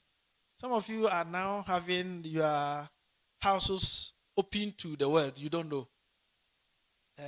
These TikTok things. They are recording your school's activities in the dormitories. Please, let us talk to our students. Those of you that do not have TikTok accounts might not see some of these things. But your school is already on TikTok. And whatever is happening in the school, they record it and send it there. And sometimes they think they are just playing, but there are indictments on the schools that nobody cares, nobody is monitoring them. So let's take to our senior housemasters. Let us have a program on social media thing. They place the phone there and they will record whatever is happening there. The phones are there. We should not be behaving like they don't have the phones. The phones are there. But if the phones are there, let us tell them that they can't use it to record whatever, whoever. Sometimes someone will be sleeping, they will go and record. And before you are aware, the person is on social media. It's not funny any longer. So let us be aware of the trends today and how that is also affecting conduct in schools.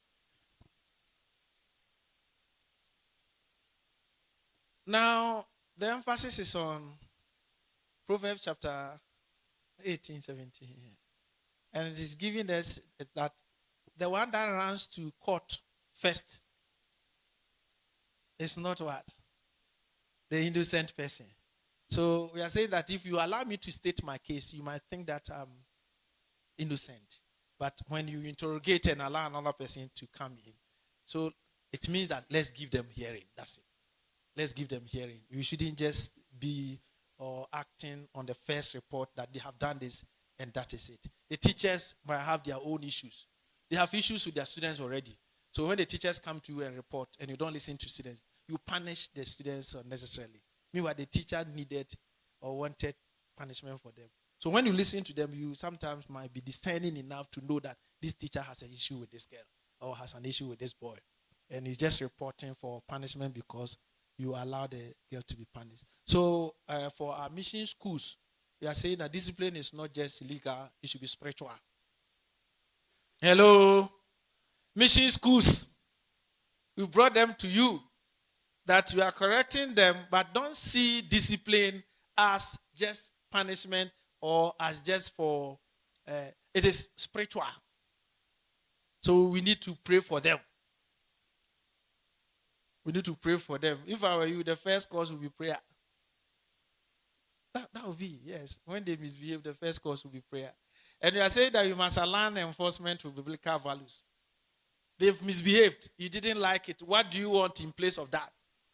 If you don't want this behavior, what behavior do you want? Put it there for them. Hello? That is why when you listen to them, counseling will help. You have been scaling walls. Let them appreciate the need not to scale wall because it has effect. So replace whatever they are doing that you don't accept with what you accept. Acceptable values. Don't just leave them or punish them. Go and weed. Yes, they've done the weeding. What else? What are you saying?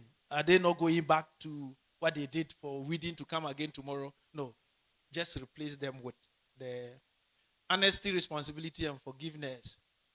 Right. The last one, I want us to recommit ourselves to building structures and structured and passionate schools. Let's have that compassion. A good code of conduct supports academic excellence and character formation. So that is the topic. We are saying that when the code of conduct is applied, and we are picking both the written aspect and the spiritual aspects, we are using it not just as punishment, but we are instilling discipline and we are making sure that we correct them. We are also using this code as a form of restituting, bringing them back to what they lacked. Some of them, where they are coming from, they couldn't get parents. There are people who gave birth to them, but they couldn't get parents, meaning that parenting was so weak. And that is the challenge I have today. They are blaming the schools. They are blaming teachers. They are blaming heads. They are blaming directors. But it's the parenting. The source of our issues, indiscipline in our school, is not the school. It's home. It's home. Because those who are misbehaving in school, when you pick their history and background, it is clear. Their parents are supporting them to misbehave. There was somebody that was stabbed. What's the name of this school in Accra? Raleigh. The gangs, about 3 gangs. Most of them were boarders and decided to go and stay in a hostel. Who rented the hostel? Their parents. Because the children came home and complained that the school environment is not helping. I want to stay out of the school. The teachers are worrying us. We want to stay. They wanted independence and their parents approved. Rented accommodation for them, not knowing that they were in groups. So when they come to your school, they fight, you might not know, silently. As they are even in class, they are planning how they will fight after class. So parents are not supporting the system at all. A lot of them, there was a time we had a meeting with the heads in Greater Accra, right? These things were becoming so much. And the point that was raised was that when you track the history of those who are misbehaving, they are the ones that do not come to school. In Accra, they don't come to school at all. When you fish them, they are in school uniform, but they are not in school. So when you pick them and you go through the attendance, you observe that about 6 months they had not been to school. So the advice I gave to them was that Let's build this dossier on these children. Let the parents be aware that your child hasn't been to school for 1 month, 3 months. When issues happen, and the media is also not helping us. But I wouldn't like to go there. It's not bringing money to them to tell parents to parent well. They only want to attack teachers for not supporting children. I don't know whether they also are interested in us sacking them. So together we can raise responsible, God-fearing, and future leaders. I would like to thank you so much for the opportunity. And the end is brighter than we see today. Had it not been mission schools like Presbyterian schools, this nation wouldn't have gotten to where we are now. It would have collapsed a long time. Because sometimes when we want to behave or misbehave, we are guided by what we were taught when we were in school. We still have good people out there, please. And the church has nurtured a lot of good people. But sometimes GES has 400,000 staff. One teacher misbehaving, the whole GES is down. So we are able to just get those who are misbehaving louder than those who are doing good things. So let's continue. We are doing well. We are grateful to the church for nurturing us and bringing us up and for holding this fort for this nation to continue to strive. God bless us all.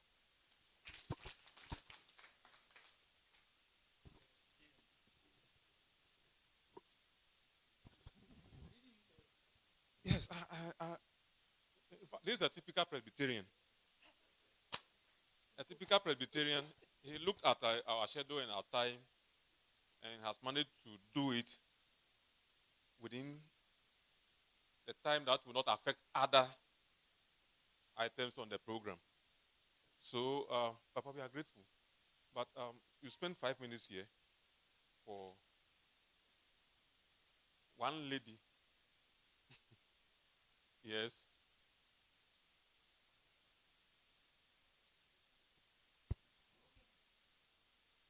I know. I know it will come. Re-entry. Pregnancy issue. Let's take it that at the moment we are running a new curriculum, more especially for the first years. And the person is supposed to be, the girl is supposed to be a second year student, but got pregnant, so she didn't even come to school at all. After the admission process, she didn't come at all. So her colleagues are in second year, now doing the re-entry. I'm talking from experience because somebody came and they said, Madam, and form 1 for the any been a miss. That was the question. So the parents were even thinking that I should allow her to go to Form 3, no. Form 2. Then I asked, what did you do for Form 1? You were not even in school for Form 1. So if anything, you need to wait so that even the next academic year before we can do the re-entry for you to enter with the Form 1. But it seems the parents are not convinced with me at all. So it's good, this issue. So please help me. What should I do? Yes, what should I tell those parents? You're right. You're right. Because you can't go to Form 2 as you have never covered Form 1. You can't go to Form 2. Our system is said that at any point we have content to cover. Form 1 has its own content, Form 2 has its own content, Form 3. So at the end of the duration of the 3-year period, when we are talking about senior high school education, you should have covered all. So when you don't cover Form 1 and you come to Form 2 and you think that the Form 1, that is why we are saying that don't register those that are not in Form 3 or haven't gone through the system to Form 3. There are people or schools that are registering from outside to Form 2 students. It means they didn't cover the entire thing. It will have effect. It will have effect. And the effect might not be seen today. The effect might be seen tomorrow when they are medical doctors and they are giving injections and prescriptions. It is as serious as a criminal something, but we don't see it. Somebody will just be proud that my child completed university at the age of 13.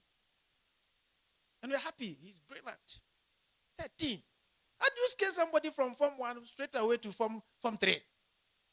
What happens to the content from 1, 2, 3? What happens to it? Yes, the years, fine. The person is bright. But there are certain stages or levels you don't scale them. You can scale them probably at the lower level because the lower level is about writing, it's about speaking, they're able to do it. So why are you keeping them in Form 1? Why are you keeping them in Form 2? But when you are going to upper primary, JHS, SHS, you don't scale. You don't jump them. It's not advisable. So Mama, what you do is that sit them, bring them, let them sit, take them through. If they are still insisting for someone not to punish you, get your director to support. Right. But they should wait and come to the next academic year. The policy is there. Let us go through the policy. It gives us guidelines. But they can't scale one whole year and come the second year and continue. No. But make sure you advise them. There are certain situations that sometimes they might not feel comfortable repeating within the same school. So re-entry means that you can refer them to another school so that they will not be seen as people repeating, but they will be seen as new students because the other school might not know that person as, because of this, you repeated. Sometimes they are doing that because people might give them that stigma. So advise them that way. Okay. Oh, please, Ma. Okay.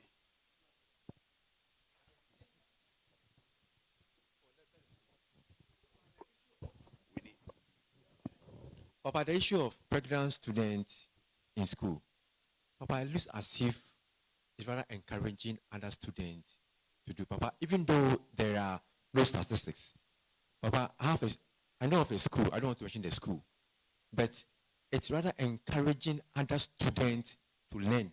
Papa, how do you stop or discourage this issue? Papa, in the first place, when you have interaction with them, the pregnancy itself is coming with certain load or weight. It's coming with certain load or weight on them. So they are not happy at all. They are not happy at all. If you don't allow them in school, they will terminate the pregnancy. It has consequences more than allowing them to stay. And the point is that you are saying there is no record or there are no empirical evidence. If you sack them, they will still get pregnant.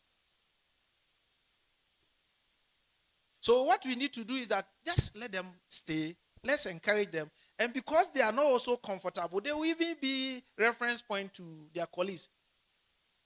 We can go into that research, but my point is that because one person is pregnant and they are making fun, sometimes we want to avoid. They are not making fun to go also get pregnant. It's not. It is not encouraging. Until we get empirical evidence, we can't say that is encouraged because you have gotten pregnant and you are in school. No, we cannot say that. We cannot say that. It is not. It is a rate probably that is increasing, but it's not as a result of somebody getting pregnant. That's my point I'm making. That the numbers might be going up, but it is not as a result that somebody got pregnant and came to the school. No. Because if you sack them, the rate will still be higher. Because they are now exposed. The social media, they are doing a whole lot of things that are causing this. Parents are also not taking care of them. Parental control, and that is the fabric of it. That is the seriousness of it. The parents do not even know what they eat, how they eat, where they sleep, and that is becoming so serious that, Papa, when you start to sack them, the pregnancy rate will still go up because the causes have not been addressed. It's not somebody getting pregnant. Papa, have interaction with them and you see that the advice they give to their colleagues will not even support them to go into that. They are not comfortable at all. That is why we decided that just embrace them. Just give them that fatherly love, motherly love, and encourage them to stay. Is it follow up on that? No, this is a new Because I wanted to say that it is a policy, and for me, we need to implement it. But my advice is that whether we sack or we don't sack, they will still become pregnant. That one, if you want to deal with the cost, let's deal with the cost, not because they are staying in school. We shouldn't have that perception that because they are staying in school. No. It is rather supporting us to get them to be educated and to be useful. So let's embrace ourselves and part ourselves. Hello. Oh, yes, different uniform because they are now in maternity. But you want them to wear those? Oh, mothers. Now the government will give you one. Now they've gotten pregnant. Talk to their parents. They have a way of getting. So they will wear the same thing. I don't know if that will have Mama. Please, Honorable, mine is on the use of mobile phone by students. We want the ministry's clear policy on it, because it is very, very, very disturbing in our schools. If you see, students can easily break into masters' homes, decide to pick them up. So what should we do? Yes, Mama, we also see it as a serious situation. That's why we needed to introduce the tablets. Because they are saying that they are using it to study.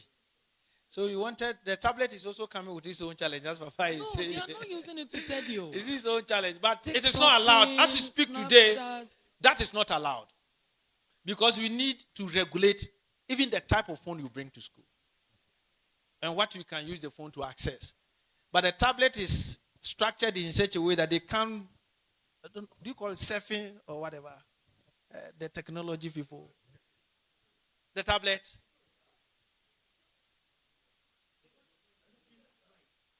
The tablet. Right. That hasn't got into our notice, but we know that apart from the curriculum or the content that is on the tablet, they can't go beyond certain study areas. Then we have to talk to the technology, the consultant. Then we have to talk to the consultant because they should have blocked all others. The tablet shouldn't have allowed them to. We can regulate it. There was a country, I think we went to one country. You can't access WhatsApp. It's one of these social media. You can't in that country. You can't. So they have a way of doing it. So within the school environment, I don't know how we can also support by doing that. You can't do this, you can't do that, you can't do that. But Mama, it's a difficult situation. For now, we are working on regulating it. It is not permitted and they are not supposed to bring phones to school. If the tablet can just substitute and do the same work, fine. But let us let them know that the phones are not allowed in school. It might have its own effect of not allowing them to study. That's what they are saying. Now, even children are using the phone to study. But we are also considering the adverse effect. What they will be using the phone for might not be purely for studies. It is a serious issue. I know. And sometimes criminals also are attracted into your school because of the phones. Some of them are using costly, so expensive phones. iPhone 15, and their colleagues know that you have iPhone 15 here. So as you are in classroom studying, they will also be searching for. So that is also another source of worry, Mama. Director, thank you. Please, with the phones and other things, I want to ask a question. These deviant students, they don't start when they get to SHS. Hitherto, you write common entrance at class 6 or Form 1. So you come and then you are under peer pressure. But now, it starts from JHS. So I want to find out, at the JHS level, or at our class 1 to class 6 basic level, do we have this dean of discipline there? Or do we have counselors? Because we need to train them from the onset before they get to SHS. Some of them, they get to the school and you would realize that they don't even understand what is happening there. They don't know what we call dean of discipline. They don't even know anything about houses. They don't even know anything about structure. So they go through orientation and then we teach them. Especially we the day schools. You nurture them, you train them. They go home and bring beautiful characters. Beautiful. And so then you have to go back. So please, I wish we can start this code of conduct, dean of discipline, counseling session at the basic level before they get to SHS. Thank you. Right. We admit we have them, but not well structured as in senior high school. We don't even have the deans at the senior high school, the basic level. We don't have them. And even the counseling is an added something to a teacher that is already engaged. Including the VLC, if they should start from the basic. The PLC, they do it at the basic level. They do it at the basic level. Let's add the counseling. But it's not so structured like ours. Yes. Because you have the app and you have monitoring tools and others, but they don't have. TTL is the one bringing this to support us. So the structure is so well established. at the senior high school than at the basic school. So, Mama, it's true that we need to work on counseling and this dean thing at the basic level. The unfortunate aspect in the same situation with the day schools, they spend more time home than in our hands or in our schools. So the boarding schools tend to be behaving better. And that one is on record. In Accra, we have a lot of this misbehavior because most of the schools are day schools. But those in boarding house, really you see them misbehaving. Some of them once a while. But those schools that are misbehaving, a lot of them, the students are day students. And that is affecting them. Because from school, they might be thinking they are going home. Parents might think that they are home. The parents are even not at home. So when the children are coming or when they are not coming, they are not aware. And you, after closing, your duties will end.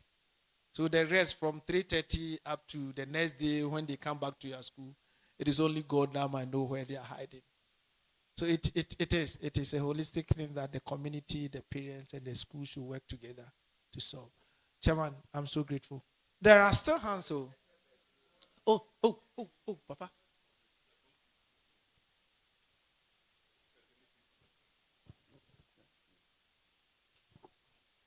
Yes, I want to thank you for the exposition and the stand on the use of mobile phones and the tablets in the schools.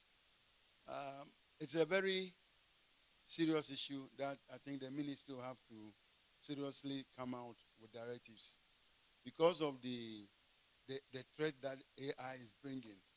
Now, most of our students are relying on their phones to answer all questions, to do all calculations, and when they come to class without it, they can't do anything. And that is why they will bring the heavens down when you seize their phone. So we think that the ministry should come out with a directive, a punitive measure, so that these things will cease. Else, our students will continue to have bad grades because they have relied, especially day students. They have phones in the house. They give assignments. They ask the AI to give them the answer. And then everything is on AI. And the threat is enormous. And we need to be serious about this. Thank you very much. Papa, thank you for the concern. Thank you. It is well noted. If I have any opportunity, I'll take it along. But sometimes the ministry is reluctant a bit because we are preaching technology. We are talking about STEM. We are talking about inclusion of IT in learning and in teaching. It is a reform we are bringing up. And then another leg is that don't bring phones. That is why we wanted to introduce the tablet. And if you're able to work in such a way that they can still use technology in their learning, but restricted, that would be so helpful. But you haven't gotten there. But because if you are to bring policy today, total ban, no phone, it means you can also talk about a reform, inclusion of IT in learning. You can only talk about inclusion of IT in teaching. So the teachers will be using tablets, they'll be using their computers to teach. But what about the student? Can we give assignment online? No, because the students are not using phones. So it's a dicey situation where if we can deploy the tablets and make sure that the tablets are functioning the way you want it to function, we might have solved a greater proportion or degree of the issue.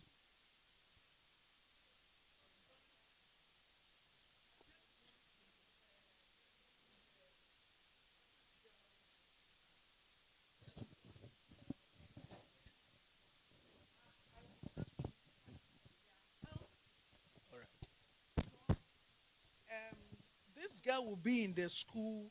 This is the first pregnancy. We don't know what is happening to the girl. Right. And so if there can be a policy that maybe after this month, the girl should go. Especially those in the boarding.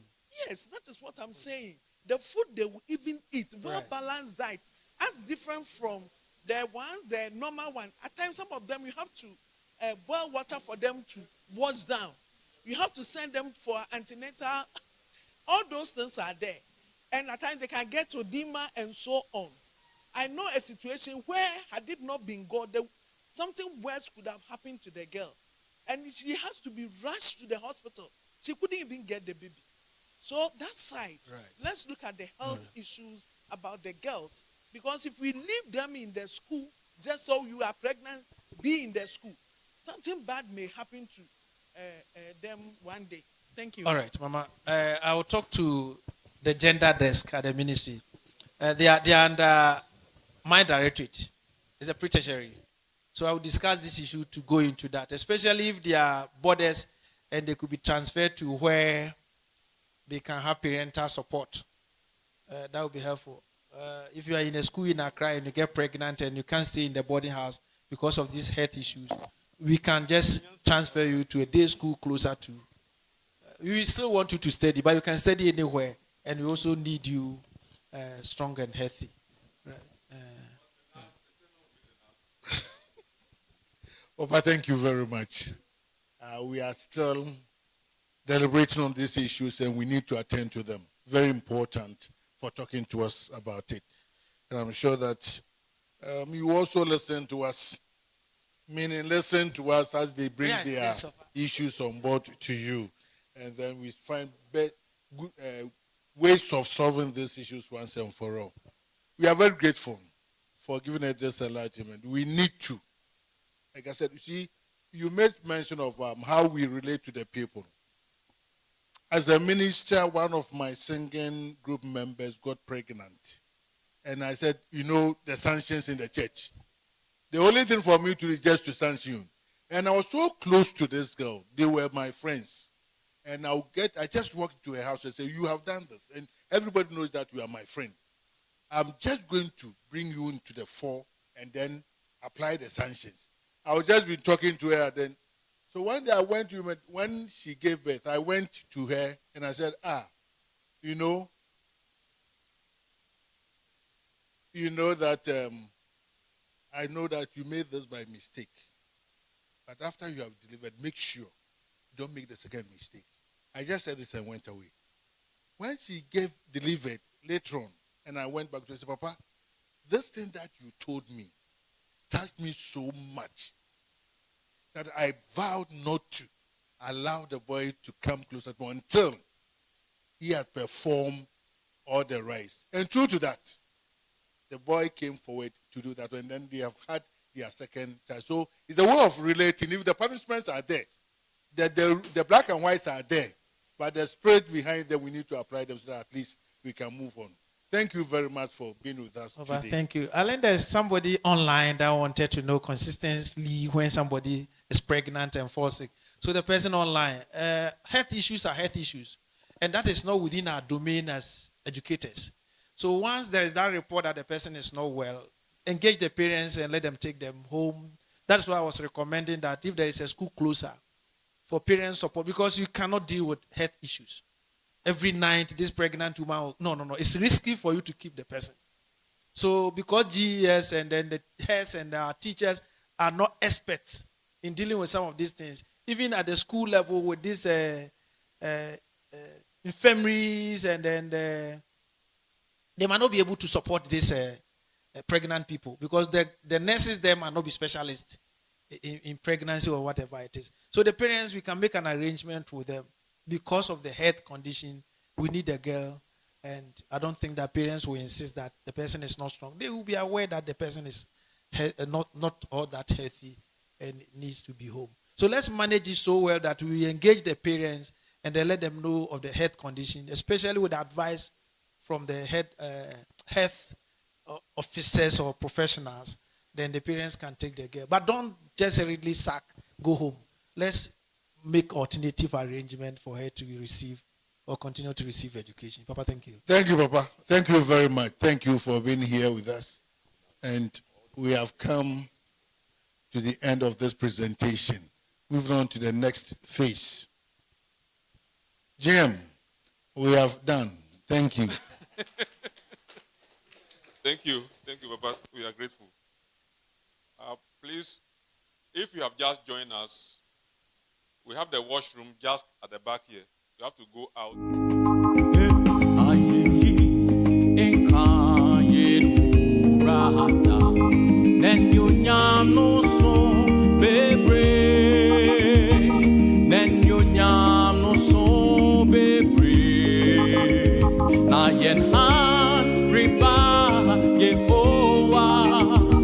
Yen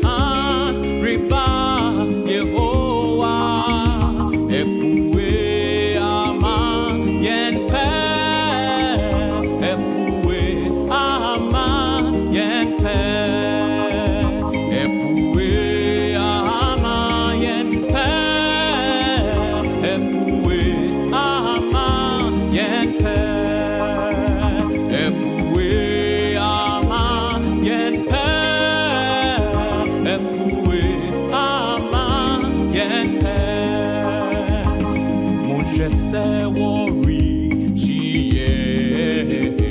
Abawon ura panche, Abawon ura panche. Mon chese abo som fo, mon chese abo som fo. Nam Yehovah no mo, Nam Yehovah no mo, Nam Yehovah no mo, Nam Yehovah no mo. Mon chese worry, she Abawon ura panchen, Abawon ura panchen. Mon chese abo som fo, mon chese abo som fo. Nam Yehovah no mo, Nam Yehovah no mo, Nam Yehovah no mo, Nam Yehovah no mo.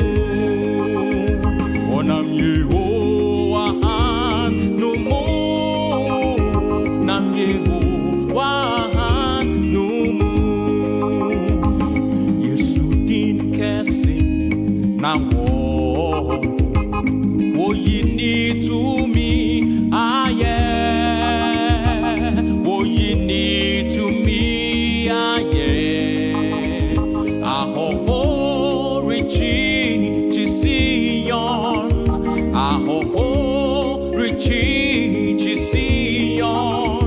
Na ahini som Kristo, na ahini som Kristo, na ahini som Kristo, na ahini som Kristo.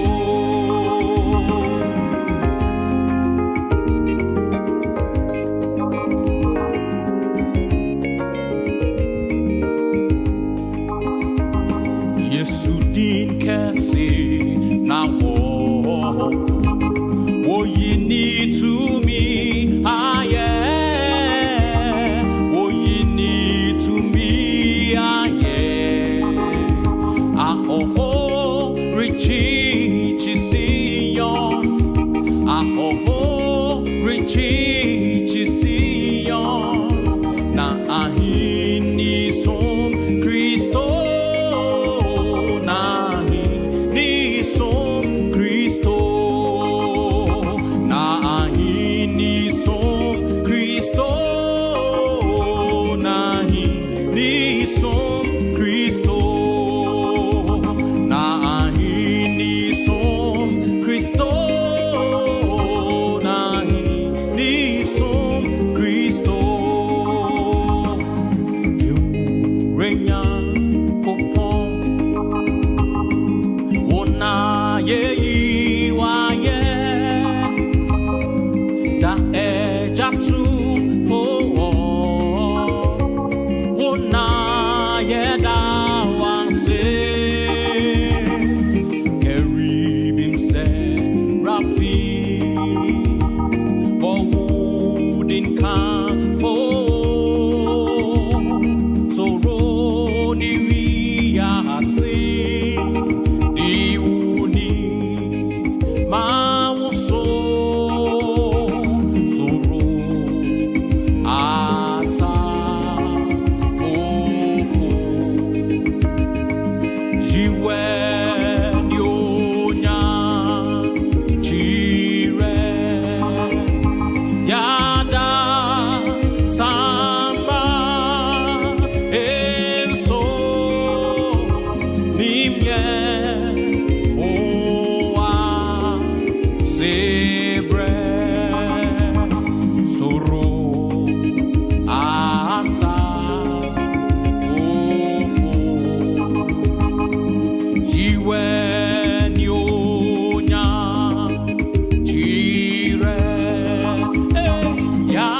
Thank you very much. Today is the day 2 of the 7th Monetary Education Consultation. We thank all the online participants for making time to join us. They should continue to stay tuned with us as we share issues pertinent to growth and development of education in this country. To us as a church, Presbyterian Church of Ghana, our holistic delivery of our education system has always been an edge. Making sure that students are gaining knowledge, talking about emotional related issues, being empathetic, as well as being productive. This has always been what we are working towards, to help grow and develop our dear nation Ghana and preparing people for far and near. We'll continue in the afternoon by coming in with another presentations to see how best we can help grow, build individuals in our schools in such a way that we will help develop our dear nation. Thank you very much. There are other interviews that will come up.